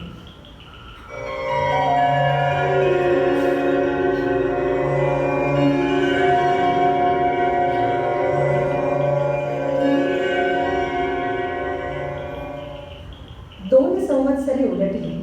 मार्गशीर्ष लागला. थंडी उच्चांक गाठू लागली होती. शेकोटीजवळ विठ्ठलपंत आणि रुक्मिणीच्या गप्पा सुरू झाल्या. अहो, ऐका ना, ब्राह्मण, क्षत्रिय, वैश्य आणि शूद्र या 4 प्रमुख वर्णांमधून पुन्हा मिश्र वर्णही तयार झाले की नाही. हो त्यातूनच अनुलोम प्रतिलोम ह्या जाती निघाल्या बरोबर. आणि त्याही वेदांनी स्वीकारल्या. हम्म. या सर्व संकराचा समाजावर कोणताही परिणाम झाला नाही. मग या आश्रम धर्मालाच हे वैदिक एवढे का चिकटून बसले? जसा स्त्री पुरुषांच्या मोहातून निर्माण झालेला वर्णसंकर समाज समजू शकतो, तसा संसाराच्या मोहामुळे निर्माण झालेला हा आश्रम संकर आहे, तो सुद्धा समाजाने मान्य करावाच पाहिजे की नाही. मी काय म्हणते, तुम्ही ब्राह्मणांना वैदिकांना समजावून का सांगत नाही? अहो, यातून ते काहीतरी मार्ग काढतीलच की. हो हो रुक्मिणी, अरे तू म्हणतेस ते जरी खरे असले ना तरी या वर्णसंकरित जातीशी त्या त्या वर्णाचे लोक रोटीबेटी व्यवहार करीत नाही. आणि आश्रम संकर ही आपलीच घटना असल्याने समाज त्याला सामावून घेणे अवघड आहे. का? आश्रम हा वयोमानावर आणि संसारातील कार्यक्षमतेवर ठरलेला आहे.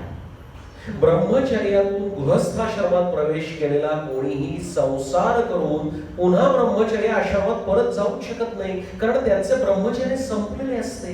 हो बरोबर. तसंच संसारातून पूर्ण निवृत्ती व संसार कर्माचा पूर्ण त्याग केल्यावरच संन्यास घेण्यास तो योग्य होतो.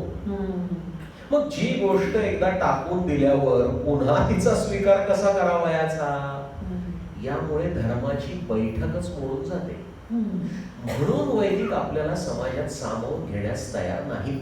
अहो, पण मग यातून मार्ग? नाही नाही नाही, मानवतेच्या भूमिकेतून विचार करून चुकलेल्यांना शिक्षा करून का होईना समाजाने सामावून घ्यायलाच पाहिजे. धर्माच्या नावाखाली माणुसकी हरवलेल्या वैदिकांना मानवता शिकवणारा कोणीतरी जन्माला येणे आवश्यक आहे, आवश्यक. 2-2.25 वर्षाचा काळ लोटला आणि रुक्मिणी पुन्हा गर्भवती झाली. काय रुक्मिणी, तुला या खेपेला कसल्या इच्छा होत आहेत? मला ना श्रीकृष्णाच्या एका दिव्य स्वरूपाचे वर्णन ऐकण्याची इच्छा आहे. जे वर्णन ऐकून माझ्या दृष्टीसमोर सदैव एक तेजस्वी मूर्ती उभी राहील. आणि मला खात्री आहे की तशी वर्णन शैली तुमच्याजवळ आहे. मग तुला कोणत्या स्वरूपाचं वर्णन ऐकण्याची इच्छा आहे?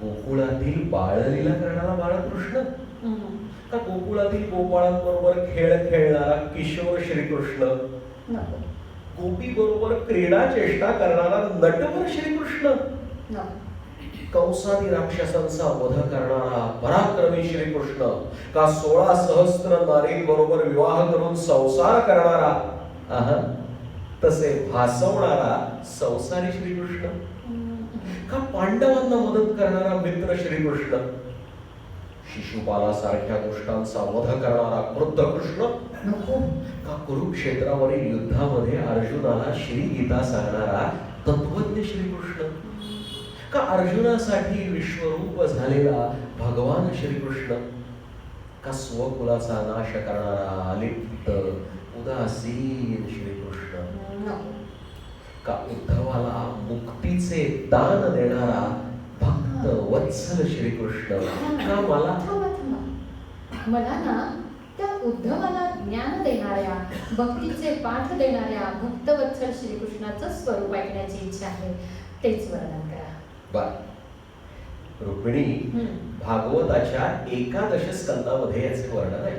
बर. श्रीकृष्णाच्या जीवनातील हा अगदी उत्तम कालखंड तू निवडलास बरं का. हो ना. धर्माला ग्लानी आणणाऱ्या आणि अधर्माला प्रोत्साहन देणाऱ्या असुरी लोकांचा संहार करून अनेक राक्षस वृत्तींना यमसदनाला पाठवले होते. कौरवांच्या 11 आणि पांडवांच्या 7 अक्षौहिणी सैन्याचा संहार करून पृथ्वीचा भार देखील कमी केला होता. पण आसुरी वृत्तीचा पूर्ण नायनाट झाला असला तरी चांगल्या आणि बेलगाम हो पाहणाऱ्या सत्ता सुद्धा पुढे उन्मत्त होण्याची शक्यता असते. हाच न्याय लक्षात घेऊन आणि भगवंताच्या सामर्थ्यशाली संरक्षणामुळे बेपरवा झालेले यादव वंशीय पुढे निश्चितच अधर्माला जातील याचा विचार करून भगवंतांनी स्वकुळीचाही नाश करावायचा विचार केला. उद्धवाला उपदेश करून भगवंतांनी जीवनमुक्तीच्या मंदिरावर कळसच चढवला. रुक्मिणी, भगवान श्रीकृष्ण हे पूर्णावतार आहेत हे म्हणतात ते काही खोटं नाही. खरंय. जीवनमुक्त दशा प्राप्त करून घेऊन ब्रह्मस्वरूप होणे हे त्याचे साध्य आहे. कर्मयोगाच्या आचरणापासून ही साधना सुरू होते. बर. म्हणजे बघ, जीवनातील सर्व उपभोग घेऊनही त्यापासून पूर्ण अलिप्त अनासक्त असणे, प्राप्त परिस्थितीचा सहज स्वीकार करून धर्मनिष्ठा जागृत ठेवणे आणि त्यासाठी वाटेल ती किंमत द्यायला लागली तरी देणे आणि अखेरीस स्वस्वरूपामध्ये लय पावणे, हा उपदेश भगवंतांनी केला. भगवंताच्या या रूपाचीच तुला ओढ लागली ना? हो, खरंच. आज श्रावणवती अष्टमी म्हणजेच श्रीकृष्णाष्टमी. रुक्मिणीचे दिवस पूर्ण भरले होते. मध्यरात्रीचा समय आला. ढगांचा प्रचंड गडगडाट झाला आणि सर्वांच्या कांठळ्या बसल्या. विजेचा लोळ एवढा मोठा प्रकाश टाकून गेला की झोपडी पार उजळून गेली. ढगांच्या गडगडाटाने रुक्मिणी दचकली आणि तिला एकदम अचानक ग्लानी आली. विजेच्या लोळाने सर्वांचे डोळे दिपून गेले आणि डोळ्यापुढे अंधार गेला. रुक्मिणीने डोळे बंद करून घेतले. तरीही त्या बंद डोळ्यापुढील प्रकाशात रुक्मिणीसमोर श्रीकृष्णाची बालमूर्ती उभी राहिली. ती मूर्ती रुक्मिणीकडे पाहून हसत होती. त्या मूर्तीचे ओठ हलले आणि रुक्मिणीला शब्द ऐकू आले.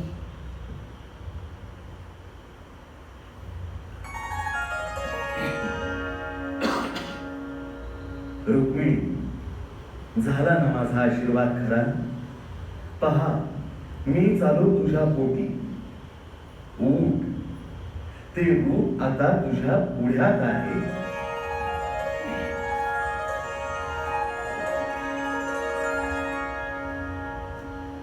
विठ्ठलपंतांनी डोळे मिटले आणि ते भगवंताचे ध्यान करू लागले. त्यांच्या डोळ्यासमोर भगवंताचे साजेरे रूप उभे राहिले. महाप्रलय काही मार्कंडेय मुनींना पिंपळाच्या पानावर झोपलेले आणि पाण्यावर तरंगणारे जे रूप दिसले होते ना, तेच ते होते. गोड चेहरा, नाक तरतरी, कुरडे केस, 3 बोट रुंद कपाळ, गोबरे गाल, डोळे झाकलेले असले तरी त्या पापण्यांच्या खाली असलेल्या त्या बोलक्या बुबळांची कल्पना येत होती. कमालदार भुवया, छोटी जेवणी, गोल हलवटे, वळलेल्या मुठी, छोटी छोटी बोटे, असे सुरेख रूप विठ्ठलपंत निरखत होते आणि तेच रूप प्रत्यक्षात त्यांच्या समोर आले. विठ्ठलपंत रुक्मिणीला म्हणाले, रुक्मिणी, तुला आठवत आहे का काय? आपल्याला झालेल्या दृष्टांताप्रमाणे हे रूप भगवान श्रीकृष्णाचे म्हणजे साक्षात विष्णूचेच आहे. खरंय. आणि शिवाय तुला परमेश्वराचं स्वरूप ऐकण्याची इच्छा झाली होती ना, की ज्या स्वरूपात भगवंतांनी उद्धवाला जीवनमुक्त दशेचे ज्ञान दिले. हो, परमेश्वराचे स्वरूप हे ज्ञानरूपच. म्हणजे खरे तर ज्ञान तेच देव असेच आहे. असा विचार करता आपल्या या बाळाचं नाव ज्ञानदेव ठेवावे असे मला वाटते. किती छान. विठ्ठलपंतांना झालेल्या दृष्टांतानुसार पुढे ब्रह्मदेवाने आणि आदिशक्तीने रुक्मिणीच्या पोटी जन्म घेतला, ज्यांची नावे सोपान आणि मुक्ताई अशी ठेवण्यात आली. भविष्य काळाचा अंधार विठ्ठलपंतांच्या डोळ्यापुढे दाटून आला होता. दिवसेंदिवस विठ्ठलपंतांना ही चिंता कुरतडू लागली होती की माझ्या झालेल्या चुकीची शिक्षा माझ्या निष्पाप मुलांना भोगावी लागणार का? समाज यांना स्वीकारणार का? त्यासाठी विठ्ठलपंतांनी त्यांना समजून घेणाऱ्या गणेश शास्त्रींशी चर्चा करून आळंदीतील ब्राह्मणांची धर्मसभा बोलवली आणि त्यात माझ्या चुकीचा दोष मोजांवर लादला जाऊ नये, त्यांच्यावर ब्राह्मण्य करू नये, त्यांना शुद्ध करून मुंजीची परवानगी द्यावी आणि समाजात सामावून घ्यावे अशी विनंती केली. सभेमध्ये बराच उहापोह होऊन फक्त मुलांना ज्ञान देण्याची परवानगी विठ्ठलपंतांना मिळाली. परंतु त्या ज्ञानाचा उपयोग पौरोहित्यासाठी करण्यास आणि मुलांची मुंज करण्यास नकार मिळाला. विठ्ठलपंतांनी धर्मसभेची सर्व हकीकत रुक्मिणीला सांगितली. अहो ठीक आहे, तुमचा मार्ग तर मोकळा झाला ना. मी काय म्हणते, तुम्ही आता मुलांना शिकवायला सुरुवात करा ना. असं म्हणतेस? नाही, मग येत्या चैत्र पाडव्यापासूनच मी त्याची मुहूर्त वेळ रोवतो. मुलांच्या उंचीवरून त्यांचं शिक्षण सुरू होईल याची विठ्ठलपंतांना खात्री वाटत नव्हती. म्हणूनच विठ्ठलपंतांनी स्वतःच मुलांना शिकवण्याचा निर्णय घेतला होता. आजच्या पाडव्याच्या सुमुहूर्तावर त्यांनी निवृत्ती ज्ञानदेव यांना शिकवण्यास सुरुवात केली. ज्याच्या तपानं ब्रह्मदेवाला सृष्टी निर्माण करण्याचं सामर्थ्य प्राप्त झालं होतं, त्या शब्द ब्रह्म ओंकाराच्या उच्चारानं त्यांनी मुलांना शिकवण्यास प्रारंभ केला. ऋग्वेद, यजुर्वेद, सामवेद, ब्रह्मसूत्र, पुराण, उपनिषद, श्रीमद भगवद्गीता, रामायण, महाभारत या धार्मिक ग्रंथाबरोबरच मुलांना व्यावहारिक आणि सामाजिक शिक्षण ते देत होते. मुलांच्यावर प्रसंगाप्रसंगाने योग्य संस्कार करण्याचे कार्यही ते करीत होते. मुले विद्वान व्हावी तशी ती विनयशीलही असावी, व्यवहार चतुर असावी तशी ती व्यवहार दक्षिणी असावी, कर्तव्य कर्माचं त्यांना ज्ञान असावं पण त्यात त्यांनी गुंतूही नये, ती उद्धट नसावी तशी ती भोळीही राहू, समाजाविषयी अलिप्तता असावी पण ती उदासीन नसावी याची विठ्ठलपंत काळजी घेत होते. ज्ञान हे अनुभूतीने पक्क व्हावं असं त्यांना वाटत होतं. मुलांच्या अनेक शंकांना विठ्ठलपंत उत्तर देत होते, समाधान करीत होते. ऋक म्हणजे काय, देव कोठे राहतो, यज्ञ केल्यानं काय होतं, दानाचं महत्त्व काय, आत्मा म्हणजे काय, संन्यास म्हणजे काय, अध्यात्म हा स्वभाव कसा होतो, आकाशातील चंद्र सूर्य ग्रह तारे यांच्या भ्रमणाने काय परिणाम होतात, पाऊस कसा पडतो, ऋतू कसे बदलतात, ग्रहणाचे परिणाम काय, अन्नाचा शरीरावर कोणता परिणाम होतो, पचनसंस्था म्हणजे काय, रक्ताभिसरण क्रिया कशी होते, अशा वगैरे अनेक प्रश्न मुलं मधून विचारून विठ्ठलपंतांकडून माहिती करून घेत असत. विठ्ठलपंत निरनिराळ्या ग्रंथाच्या आधारे कथारूपाने आकृतीद्वारे पुराणातील दाखले देऊन ते मुलांना समजून सांगत असत.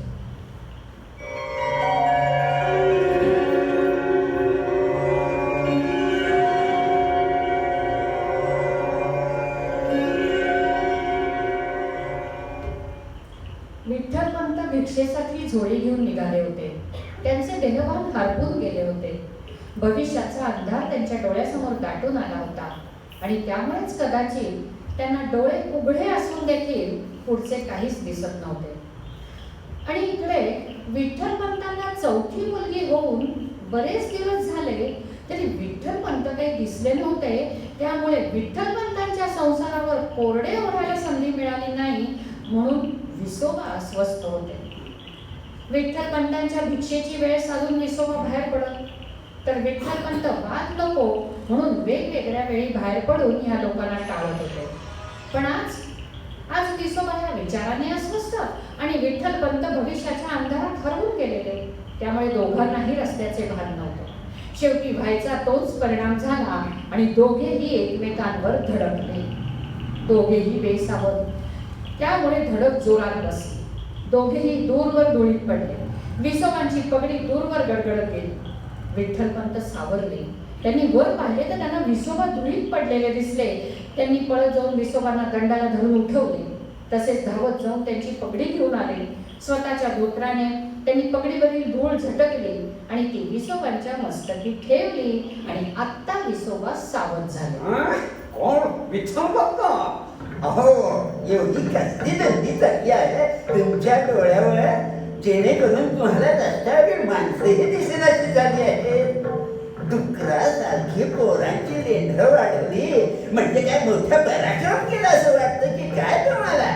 अहो, दात काढायला पाहिजे तुम्हाला दात. संन्यासाश्रमातून गृहस्थाश्रमात नेण्याची एक चूक केली आणि आता पोरांची संख्या वाढवून त्या चुकात फेर कशाला घालताय? सर्व समाज तुम्हाला संन्यासाच्या पोराबाळांना भरून टाकायचंय की काय? शिर शिर शिर सकाळी तोंड दाखवतात आणि मग शिवतात. क्षमस्व. आता क्षमस्व म्हटलं म्हणजे काय सर्व झाले की काय? नाही, मग मी काय करावं अशी आपली अपेक्षा आहे? आपले मळलेले कपडे धुवून देऊ का? काही नका, झाला तेवढा विचार पुरे झाला. आणि विसोबा तरा तरा निघून गेले. विसोबा जे निघाले ते थेट महादेव भट्टांच्या घराची पायरी त्यांनी चढली. महादेव भट्ट विसोबांना पाहून म्हणाले,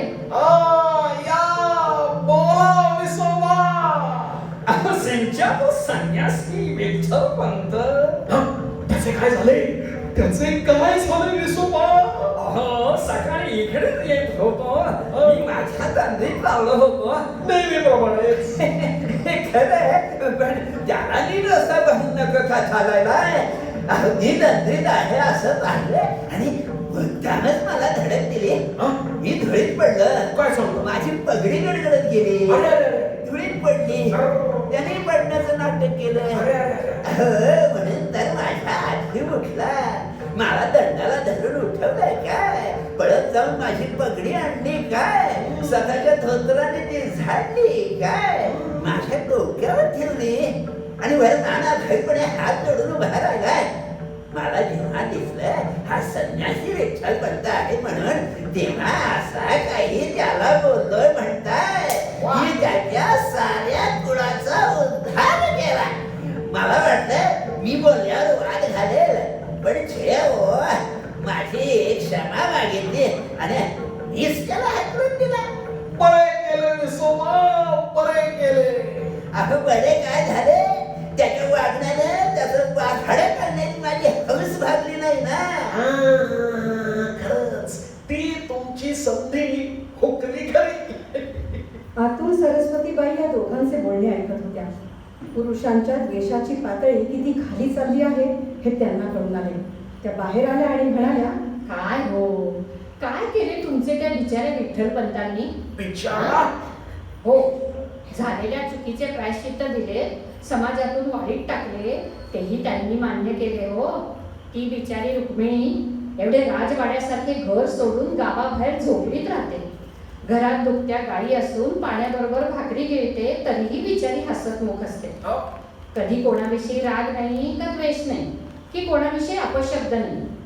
आणि काय हो भाऊजी, तसेच ते विठ्ठलपंत तुम्हाला धक्का लागला तर तुम्ही आदवा तडवा बोलला आणि बिचाऱ्याने एक शब्दानेही प्रत्युत्तर दिलं नाही ना तुम्हाला, तरीही त्याच्यावरच राग. हेच दुसऱ्या कोणा ब्राह्मणाबरोबर झाले असते तर आपण एवढे बोलला असतात का भाऊजी? विसोबांच्या लक्षात आले की प्रकरण भलत्याच मार्गाला लागले आहे.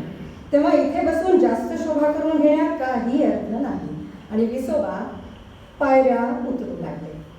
महादेव भट्टांच्या घरी झालेली शोभा विसोबांच्या मनाला लागली होती. विठ्ठलपंतांची धडक हाच अपशकुन त्याला कारण असावा असे त्यांना वाटले. त्याच विचाराच्या तिरिमिरीत विसोबा आता स्वतःच्या घराच्या पायऱ्या चढत होते. तोच त्यांना सुशीलाबाईंच्या कडाडण्याचा आवाज ऐकू आला. ते दारातून झटकन आत गेले तेव्हा त्यांची पत्नी मुलाला बोलतेय आणि मुलगा खाली मान घालून ऐकून घेतोय हे त्यांना दिसले. अरे मूर्खा, गाढवा, एवढे पाठांतर करण्याचे तुला जड जाते वय? जड जाते? झोप येते. अरे खायला मिळते ना 4 वेळा. त्या विठ्ठलपंतांची मुले पहा, तू निवृत्ती एवढासा पण काय धडा संस्कृत श्लोक स्तोत्र म्हणतो आणि तू मूर्खा, तू एवढा मोठा झालास आणि साधे 4 श्लोक दिवसाकाठी पाठवते. फार बोलला. अहो कोणाचं उदाहरण देत आहे आपल्या मुलाला? त्या संन्याशाच्या मुलांचं? शिव त्यांचं नाव घेतलं तरी विठाळ होतं. विटाळ होत असेल तुम्हाला. त्यांची मुले म्हणजे रत्नेत रत्न. अहो बिचारांना अतिशय कठीण दिवस काढावे लागतात. रत्न कसली घाणीत पडलेली, काय तिचा उपयोग? हो का? रत्न घाणीत पडो नाही तर मातीत पडो, मूळची शुद्ध आणि किंमतवानच असतात. धुवून घेतली की झाली शुद्ध. अहो त्यांची मुलं गुणवान आहेत आणि तुम्ही नाही म्हणाला म्हणून ती थोडीच वाईट होणार आहेत. आपल्या चिरंजीवांना बघा. आता मात्र विसोबा फारच हादरले. आजचा दिवस काही ठीक नाही याची त्यांना खात्री झाली. आता मुकाट्याने दिवस काढावा हेच उत्तम.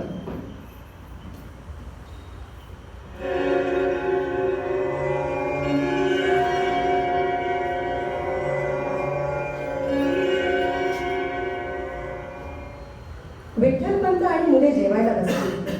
रुक्मिणी वाढत होती. पण आज विठ्ठलपंतांचा हात जड झालेला होता. त्यांचा जेवणाचा वेग मंदावला होता. सकाळी गणेश भट्टांनी सांगितलेल्या गोष्टींनी त्यांच्या मनात देहांत प्रायश्चित्ताचे विचार पुन्हा नव्याने सुरू झाले. पण मुलांची हुशारी पाहून त्यांना वाटे की जोपर्यंत यांना समाजातील या लोकांना तोंड देण्याचे सामर्थ्य येत नाही तोपर्यंत तरी आपणाला जाऊन चालायचं नाही.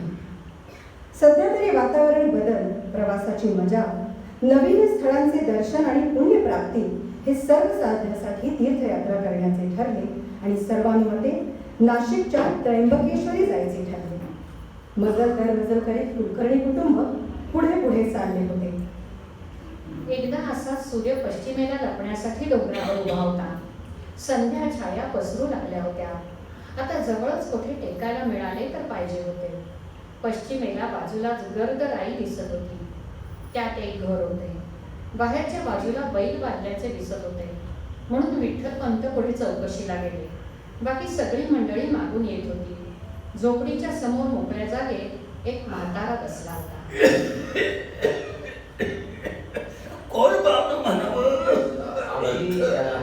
आम्ही अलंकापुरीचे कुलकर्णी.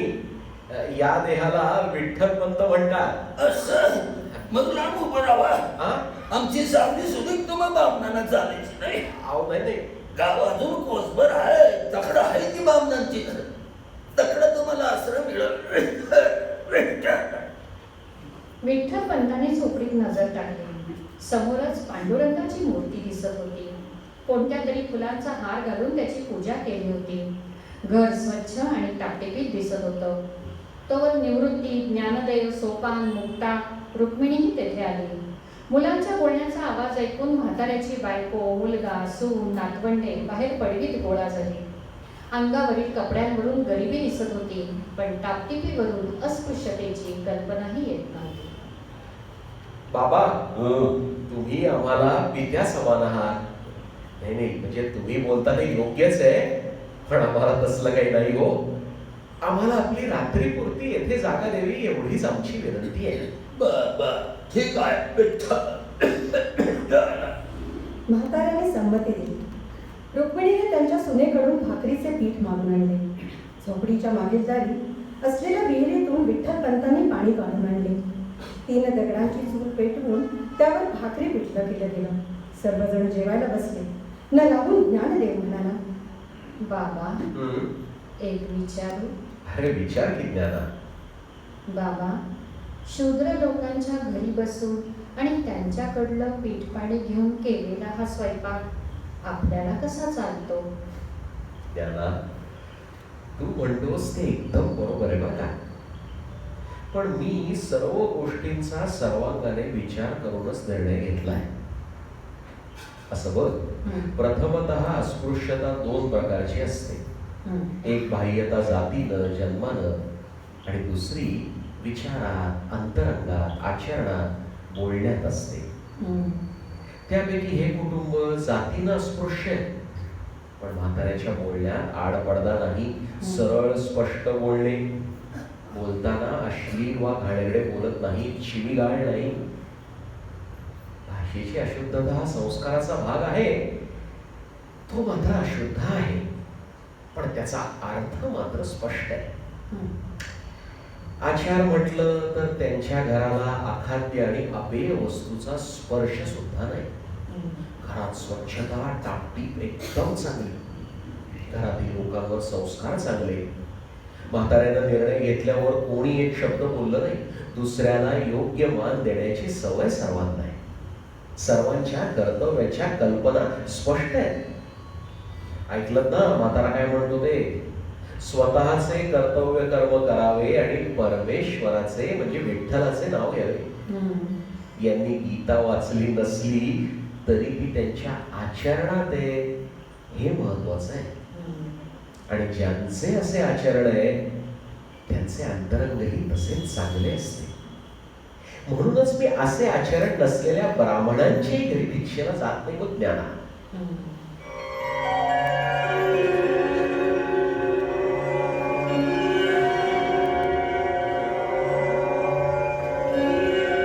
नाशकाला उजवी उजवीकडे टाकून मंडळींची पावले आज त्र्यंबकेश्वराच्या दिशेने पडू लागली होती. आज अक्षय तृतीया होती. 3.5 मुहूर्तांपैकी अर्धा मुहूर्त. एका अक्षय सुखाच्या प्राप्तीसाठी अक्षय तृतीयेचा मुहूर्त हा एक योगायोगच. विठ्ठलपंत, निवृत्ती आणि ज्ञानदेवांनी त्र्यंबकेश्वराचे स्मरण केले, कळसाला नमस्कार केला आणि प्रदक्षिणेसाठी पाऊल उचलले. शिवमहिम्न स्तोत्राचा उच्चार करीत तिघेही चालत होते. आज तर आषाढ पौर्णिमा होती.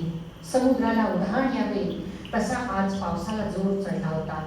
शिवमहिम्न स्तोत्र म्हणताना तोल सांभाळायचा, शिवाय वाऱ्याच्या पावसाच्या माऱ्यातून आणि पायाखालून खालील सरकणाऱ्या दगडगोट्यातून चालताना शरीराचा तोल सांभाळायचा ही किमया त्यांनी यशस्वी केली होती.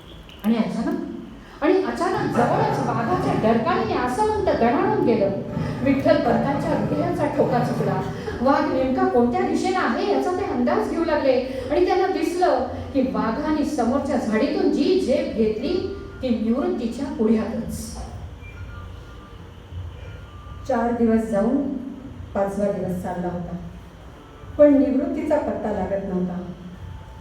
आता तर 8 दिवस संपले. आज त्र्यंबकेश्वराला अभिषेक होता. एकादश रुद्राचा जप करून विठ्ठलपंतांनी महामृत्युंजय जपाचे अनुष्ठान पुरे केले. 8 दिवसाच्या कडक उपवासाचे आज पारणे होते. विठ्ठलपंत म्हणाले, त्र्यंबकेश्वरा कृपा करा आणि आमचे बालक सुखरूप परत येऊ द्या. असे मनोमन म्हणून विठ्ठलपंतांनी त्र्यंबकेश्वराला साष्टांग दंडवत घातला.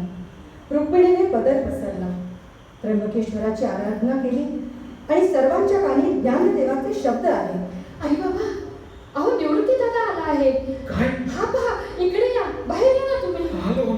विठ्ठलपंत रुक्मिणीला वाटलं प्रत्यक्ष त्र्यंबकेश्वरच बोलला की काय. त्यांनी त्र्यंबकेश्वराला हात जोडले. त्र्यंबकेश्वरा तुझी लीला अगाध आहे. आम्ही पामर, आम्हाला हे कळलंच नाही बघ. असे म्हणून विठ्ठलपंत आणि रुक्मिणी त्यांनी त्र्यंबकेश्वराला नमस्कार केला आणि दोघेही बाहेर आले. तो त्यांना काय दिसले? सर्वांगी म्हणजे कपाळी, दंडावर, हातावर, वक्षस्थळी, कुक्षीमध्ये, पोटावर, पाठीच्या खुब्यावर भस्माचे त्रिपुंड धारण केलेला, केस वर बांधले असून त्यावर रुद्राक्ष माळ बांधलेली, गळ्यात रुद्राक्षाची माळ, दंडावर, मनगटावर रुद्राक्षाच्या माळा बांधलेल्या, कमरेवर भगवे वस्त्र, छातीपासून कमरेपर्यंत पोटावर काळ्या लोकरीचा बोटा एवढा जाड दोर बांधलेला, हातात चिमटा, कटोरा, शृंगी शैली, खांद्याला झोळी, पायात खडाला, अशा वेशात निवृत्ती उभा होता. निवृत्तीचे डोळे एका वेगळ्याच तेजाने लगाकत होते. निवृत्तीने पायातील खडाभाग तेथेच सोडला आणि तो मंद पावले टाकत पुढे आला. त्याने वाकून विठ्ठलपंत आणि रुक्मिणी यांना नमस्कार केला. दोघांचेही रूप भरून आले.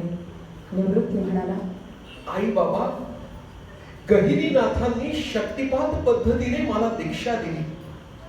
त्यानंतर तत्त्वमसी, अहम ब्रह्मास्मी, अथमात्मा ब्रह्म आणि प्रज्ञानम ब्रह्म अशा 4 महावाक्याचा बोध केला आणि समाधीमध्ये मंत्राची अनुभूती दिली. गहिनीनाथांनी हे सर्व ज्ञान मला ज्ञानदेवास देण्यास सांगितले आहे. योग मार्गाची कठीणता पाहता यापुढे भक्ती मार्गाचा अवलंब करावा आणि नाम जपाचे महत्व वाढवावे असा आदेश गहिनीनाथांनी मला दिला. पंढरीचा पांडुरंग हे दैवत भक्तीसाठी निवडलंय आणि वाऱ्या करून जनजागृती करावी आणि भक्तीचा महिमा वाढवावा असंही सुचवलंय. चमत्काराशिवाय नमस्कार नाही. शिवाय आम्ही संन्यासाची मुले. तेव्हा समाजातील आमचे स्थान पाहता आम्हाला कोणीही जवळ करणार नाही याची कल्पना येऊन गहिनीनाथांनी 84 सिद्धी आणि 8 महासिद्धी मला प्रदान केल्या आणि त्या सर्व शक्ती ज्ञानदेवाला देण्यास सांगितल्या. तसेच आवश्यकता पडताच त्यांचा उपयोग करण्याची मोकळीकही दिलेली आहे. पुढील साधनेसाठी सर्वांमध्ये त्र्यंबकेश्वरीचा मुक्काम मांडला. ब्रह्मगिरीच्या परिक्रमेमध्ये एका गुफेमध्ये जाऊन निवृत्ती गहिनीनाथांच्या उपदेशाप्रमाणे साधना करीत असे. आणि तीच साधना ज्ञानदेवाकडून करून घेत असे. ज्ञानदेवाची प्रगती होत होती आणि अपेक्षेप्रमाणेच सारं काही घडत होतं. म्हणूनच योग्य वेळी निवृत्तीनाथांनी ज्ञानदेवाला ही दीक्षा दिली. ज्ञानदेवा, तुझ्या तपस्येवर प्रसन्न होऊन हे 84 सिद्ध पुरुष व या अष्टमहासिद्धी तुझ्या सेवेला हजर झाले. श्री गहिनीनाथ महाराजांनी मला जे दिलं होतं ते सर्व मी तुला प्रदान केलेले आहे. तुला प्रदान केलेल्या सिद्धीच्या सामर्थ्याचा उपयोग करण्यास तुला मुभा दिलेली आहे. तथास्तु, तथास्तु. करकटेवरी उभा वेटेवरी शिवलिंग शिरावरी सुहास्य मुद्रा अशी पांडुरंगाची मूर्ती ज्ञानदेवाच्या डोळ्यापुढून हलत नव्हती. मनात रुखरुख चलत होती. वियोगाची परमावधी झाली होती. विठ्ठलाच्या आठवणीने ज्ञानदेवाच्या डोळ्यातून जलधारा वाहत होत्या. मन आक्रोश करीत होते. पांडुरंगा, केव्हा रे तुझी भेट होणार? आता नाही रे सण होत, नाही होत. काय हा शुभशकुन तर नसेल? पंढरी रायाच्या भेटीचा क्षण जवळ आलेला दिसतोय आणि माझा नेत्र पण स्फुरण पावतोय. वाह वाह. ज्ञानदेवाने कावळ्याच्या मनातील भाव जाणला आणि ते उत्स्फूर्तपणे म्हणू लागले. पहिलं तो गे काऊ गो कथा हे शकून गे माये सांगता हे. पहिलं तो गे काऊ गो कथा हे उड उड रे काऊ तुझे सोनेरी मढविन टाऊ. उड उड रे काऊ तुझे सोनेरी मढविन टाऊ. पाहुणे पंढरी राऊ घरा कैगे. कावळे दादा, या तुझ्या शकुनाने जर पंढरीराव माझे घरी येतील ना तर तुझ्या पायात सोन्याचे कडे घालील. अरे का रे कावळे दादा, मान का फिरवलीस? तुला पायात सोन्याचे कडे नको आहे का? त्यापेक्षा पोटाला काही मिळाले तरच योग्य होईल, हो ना? खरे आहे तुझे म्हणणे. दही भाताची उंडी आवडते का ते सांग, ती तुझ्या तोंडी घालतो. दही भाताची मुंडी लावीन तुझे तोंडी. दही भाताची मुंडी लावीन तुझे तोंडी. जीवा पढिये तयाची गोडी सांग वेगळी. अरे हे काय, तू पुन्हा मान फिरवलीस? दही भाताच्या उंडीने तोंड आंबटच होणार आणि गोड बातमी द्यायची आणि तोंड आंबट हे नाही चालायचं. असं म्हणायचंय का तुला? दही भाताची उंडी नको असेल तर नको. तुझ्या जीवाला जे गोड वाटत असेल ना ते सांग. पण कावळे दादा, आता वेळ घालवू नकोस, कारण मला आता हे सहन होत नाही. तरी लवकर बोल. कावळे दादा, गोड बातमी दिल्याबद्दल तोंड गोड करू का? हो, हे घे. दूध हे भरणी वाटी लावीन तुझे ओठी. सत्य सांगे गोठी विठू येईल काय.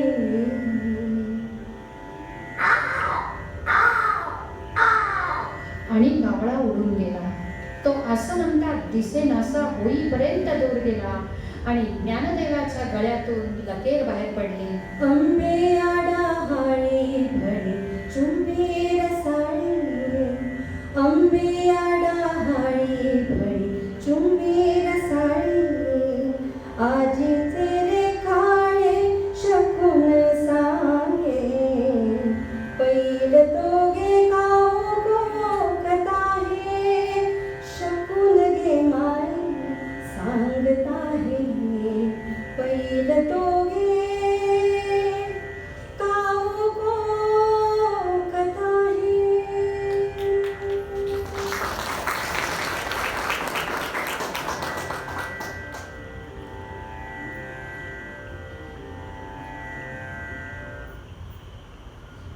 विठ्ठलपंत महादेव भट्टांच्या पायरीवर असेच दीनवाणे उभे होते. महादेव भट्ट ओसरीवरून मोठ्या मोठ्याने गरजत होते. तुम्हाला पैठणच्या नागेश्वर शास्त्री यांनी देहांत प्रायश्चित्त सांगून आता 2 मास उठून गेले.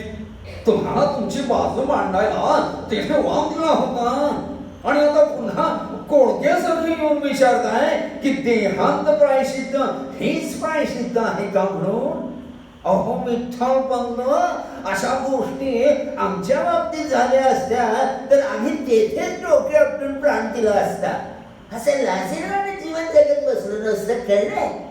जाय विठ्ठल पंत, जा, पुन्हा तुमचं तोंड दाखवू नका. भिक्षेसाठी गावात गेलेले विठ्ठल पंत पुन्हा एकदा ब्राह्मणांकडून अपमानित होऊन घरी आले. रुक्मिणी, काय हो? रुक्मिणी, मी विचारत होतो मुलं कुठे गेली आहेत? अहो मुलं होय, निवृत्ती ज्ञाना सोपान मुक्ताला घेऊन नदीकाठी गेली. काय म्हणत होता तुम्ही? रुक्मिणी, मी आज ठरवलंय की काय ठरवलं? काय ठरवणार? ठरवणं आता आपल्या हातात राहिलं नाही. म्हणजे परमेश्वरानं ते केव्हाच ठरवलंय. मी फक्त वेळ येण्याचीच वाट पाहत होतो. कसली वाट पाहत होता तुम्ही? देहांत प्रायश्चित्त घेण्याविषयी बोलत होतो. देहांत प्रायश्चित्त घेण्याविषयी काय ठरवलंय? रुक्मिणी, आज रात्री मी निघणार आहे. काय?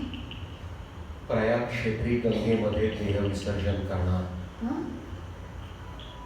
धर्मशास्त्राने दिलेली आज्ञा पाळणार.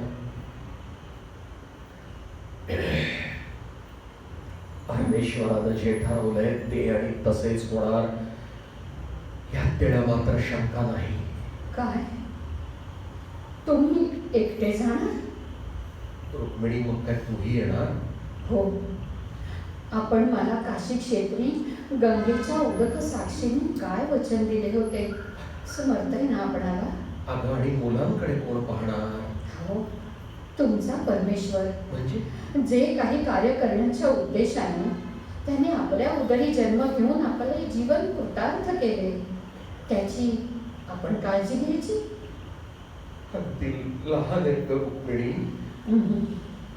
आपण कितीही मोह पाडण्याचा प्रयत्न केलात ना तरी मला मुलांचा मोह वाटणार नाही. अगं पण नाही, मी तुमच्या बरोबर येणार. अगं, ऐकलं का? सावली कधी आकृतीला सोडून दूर जाऊ शकते का? मग आपण मला असे दूर नका ना लोटू. ठीक आहे, मग तयारी कर. आज मध्यरात्रीच निघायचं आहे. तयारी ती कसली? मी तयारच आहे, अगदी या क्षणी सुद्धा.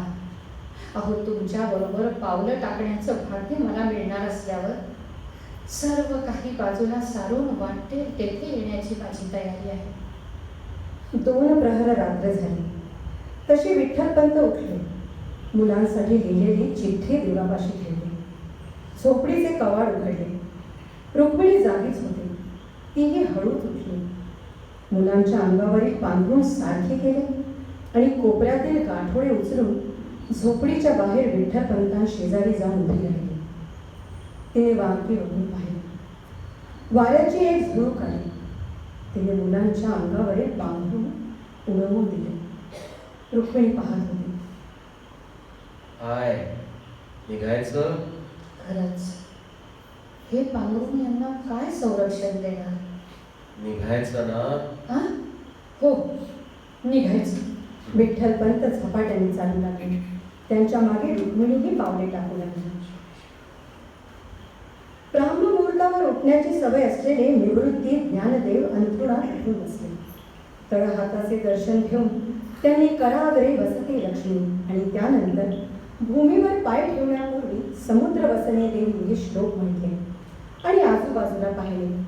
सोपानणी मुक्ता गाढ झोपेचा अनुभव घेत होती, पण आजूबाजूला मायतातांचा पायरव काही ऐकू येईना. निवृत्तीचे लक्ष झोपडीच्या दाराकडे गेले. ते अर्धवट उघडलेलं होतं. निवृत्ती उठला.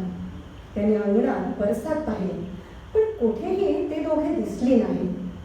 निवृत्ती झोपडीत आला. ज्ञानदेवाने विचारले, निवृत्ती दादा, आई बाबा कुठे दिसत नाही आणि ते आज आपल्या आधीच उठून नदीवर स्नानाला गेलेले दिसतात. ज्ञाना, मी नदीवर जाऊन बघून येतो हा. चालेल. निवृत्ती नदीकडे गेला. ज्ञानदेव उठला. त्याने झोपडीभर नजर फिरवली. आई बाबांचे लुगडे आणि धोतर आज दोरीवर दिसत नव्हते. तेव्हा ज्ञानदेवाला खात्री झाली की दोघेही स्नानाला नदीवर गेले. पण आज काय दिनविशेष याचा ज्ञानदेव विचार करू लागला, कारण रुक्मिणी इतक्या सकाळी कधी स्नानाला जात नसे. ज्ञानदेव असा विचार करेपर्यंत निवृत्तीने झोपडीत प्रवेश केला. ज्ञाना, आई बाबा तर मोठे दिसत नाहीत रे. मला काळजी वाटते त्यांची. असं आणि ज्ञानदेवाची नजर देवाच्या पाटावर गेली. एक भुर्जपत्र तेथे वाऱ्याने हलत होते. ज्ञानदेव झटकन पुढे झाला. त्याने भुर्जपत्र हाती घेतले आणि त्यावरील ओळीवरून त्याने नजर फिरवली. ज्ञानदेवाच्या डोळ्यात पाणी उभे राहिले. निवृत्ती दादा, आई बाबा आपल्याला सोडून गेले रे, कायमचे. काय? निवृत्तीने ज्ञानदेवाच्या हातातील भुर्जपत्र घेतले आणि वाचले. दोघेही सुन्न मनाने सोपान मुक्ताकडे पाहू लागले. आई अशी हाक मारून मुक्ता कुशीवर पडली, पण तिच्या हाताला रुक्मिणी लागली नाही. आई ग म्हणून मुक्ताने डोळे उघडले. मुक्ताच्या आवाजाने सोपानने डोळे उघडले. आजूबाजूला पाहिले तर शेजारी निवृत्तीदा आणि ज्ञानदा बसले आहेत. मुक्ता आई कुठे आहे म्हणून विचारते आणि आई बाबा कुठेच दिसत नाही. सोपानाने विचारले, ज्ञानदा, आई बाबा कुठे दिसत नाही. मुक्ता विचारते तर तिला तुम्ही उत्तर का देत नाही? सांगा ना, आई कुठे गेली आहे? आणि हे पत्र कोणाचं बघू? ज्ञानदेवाचे डोळे भरून आले. सोपानाने हातात भुर्जपत्र घेतले आणि मोठ्याने वाचले. निवृत्ती, ज्ञानदेव, सोपान, मुक्ता, तुम्हाला तुमच्या आई बाबांचे अनेक आशीर्वाद. निवृत्ती ज्ञाना, या अखेरच्या पत्राचा अर्थ तुम्हाला समजू शकेल. तुम्ही पुढे कधीतरी सोपान मुक्ता मोठी झाल्यावर त्यांना समजावून सांगा. बाळांनो, ज्यावेळी माता पित्यांचे छत्र मुलांना पाहिजे असते त्याच वेळी ते नाहीसे होत आहे. ज्ञानदा, याचा दोष अन्य कोणालाही देण्यापेक्षा त्याला केवळ तुमचा पिताच कारण आहे. निवृत्ती ज्ञाना, तुम्हाला आमचा जीवन इतिहास मागे सांगितलाच आहे. त्यानंतर गेल्या मासात पैठणच्या नागेश्वर शास्त्री यांनी दिलेला देहांत प्रायश्चित्ताचा आदेशही तुम्हाला माहिती आहे. मला वाटतं आमचं जीवन कार्य सफल झालं आहे आणि म्हणून मी देहांत प्रायश्चित्त घेण्याचा निर्णय घेतला आहे. आम्ही प्रयागतीर्थी जात आहोत. सौ रुक्मिणीला मागे मी गंगेच्या काठावर वचन दिलं होतं की मी तिला कधी सोडून जाणार नाही म्हणून. तेव्हा तुमची आई पण माझ्याबरोबर आहे. निवृत्ती सर्वात मोठा आहे. मोठा बंधू पित्यासमान असतो, म्हणून तुम्ही त्याला मान देऊन त्याच्या वचनात राहा. मुक्ता आईचे प्रेम घेऊन जन्माला आली आहे. तेव्हा तुम्हा सर्वांचे ती आईच्या प्रेमाने करेल. सोपान, ज्ञानदेव तिला मदत करते. निवृत्ती, ही मुले तुझ्यावर सोपून आम्ही जात आहोत. त्यांना तू कधी अंतर देऊ नकोस. तुझे आई बाबा, निवृत्ती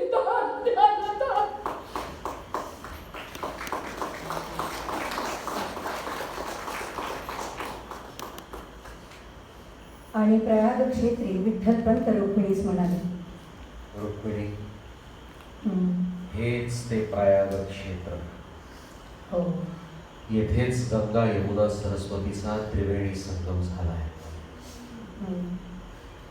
आपण नियोजित स्थळी पोहोचलो. नाथ, माझे जीवन धन्य झाले. आपण चारीधाम यात्रा केली, पण आपणाबरोबर केलेली ही अखेरची यात्रा मला सर्व तीर्थांचे फळ दिली. माझी तपस्या खरोखरच परमेश्वराला पोचली की ज्याचे फळ म्हणून मला हा दिवस दाखवला. स्वामी, आणि तुमचेही मजवर अनंत उपकार आहे की आपण मला आपल्याबरोबर येऊ दिले आणि जीवनाचे सार्थक करण्याची संधी दिली. आता आपल्याबरोबर मलाही मुक्ती मिळावी हीच परमेश्वराजवळ प्रार्थना. विठ्ठलपंत आणि रुक्मिणी घाटावरील दृश्य पाहत पाहत पुढे चालत होती. भाविकांची गर्दी उसळलेली होती.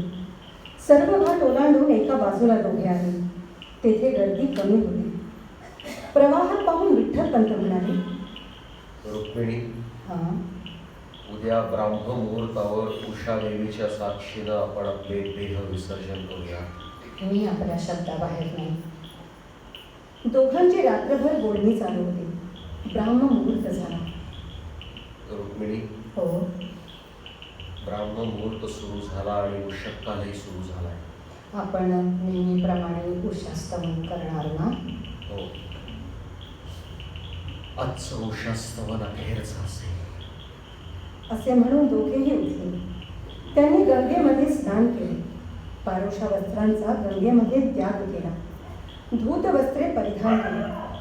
गंगेच्या काठावर विठ्ठलपंत रुक्मिणी दोघेही हात जोडून उभी राहिले. होई तरी भूतकाली असती, गेल्या किती हा उषा, क्षितिजावरती तशी प्रगटते, ही वर्तमानी उषा. काफी पडू लागली पळभरा, आरक्तवर्णी उषा. लागे आठवता जणू गत उषा, आजी सुरू ही उषा. रुक्मिणी, थांबा, आणखीन एक राहिलंय. काय राहिलं आता? आपल्या बाळांना शेवटचा आशीर्वाद. निवृत्ती, ज्ञानदेव, सोपान, मुक्ता, आमचे तुम्हाला अनेक आशीर्वाद, अनेक आशीर्वाद. दोन्ही शरीरे झुकली आणि प्रवाहात पडली.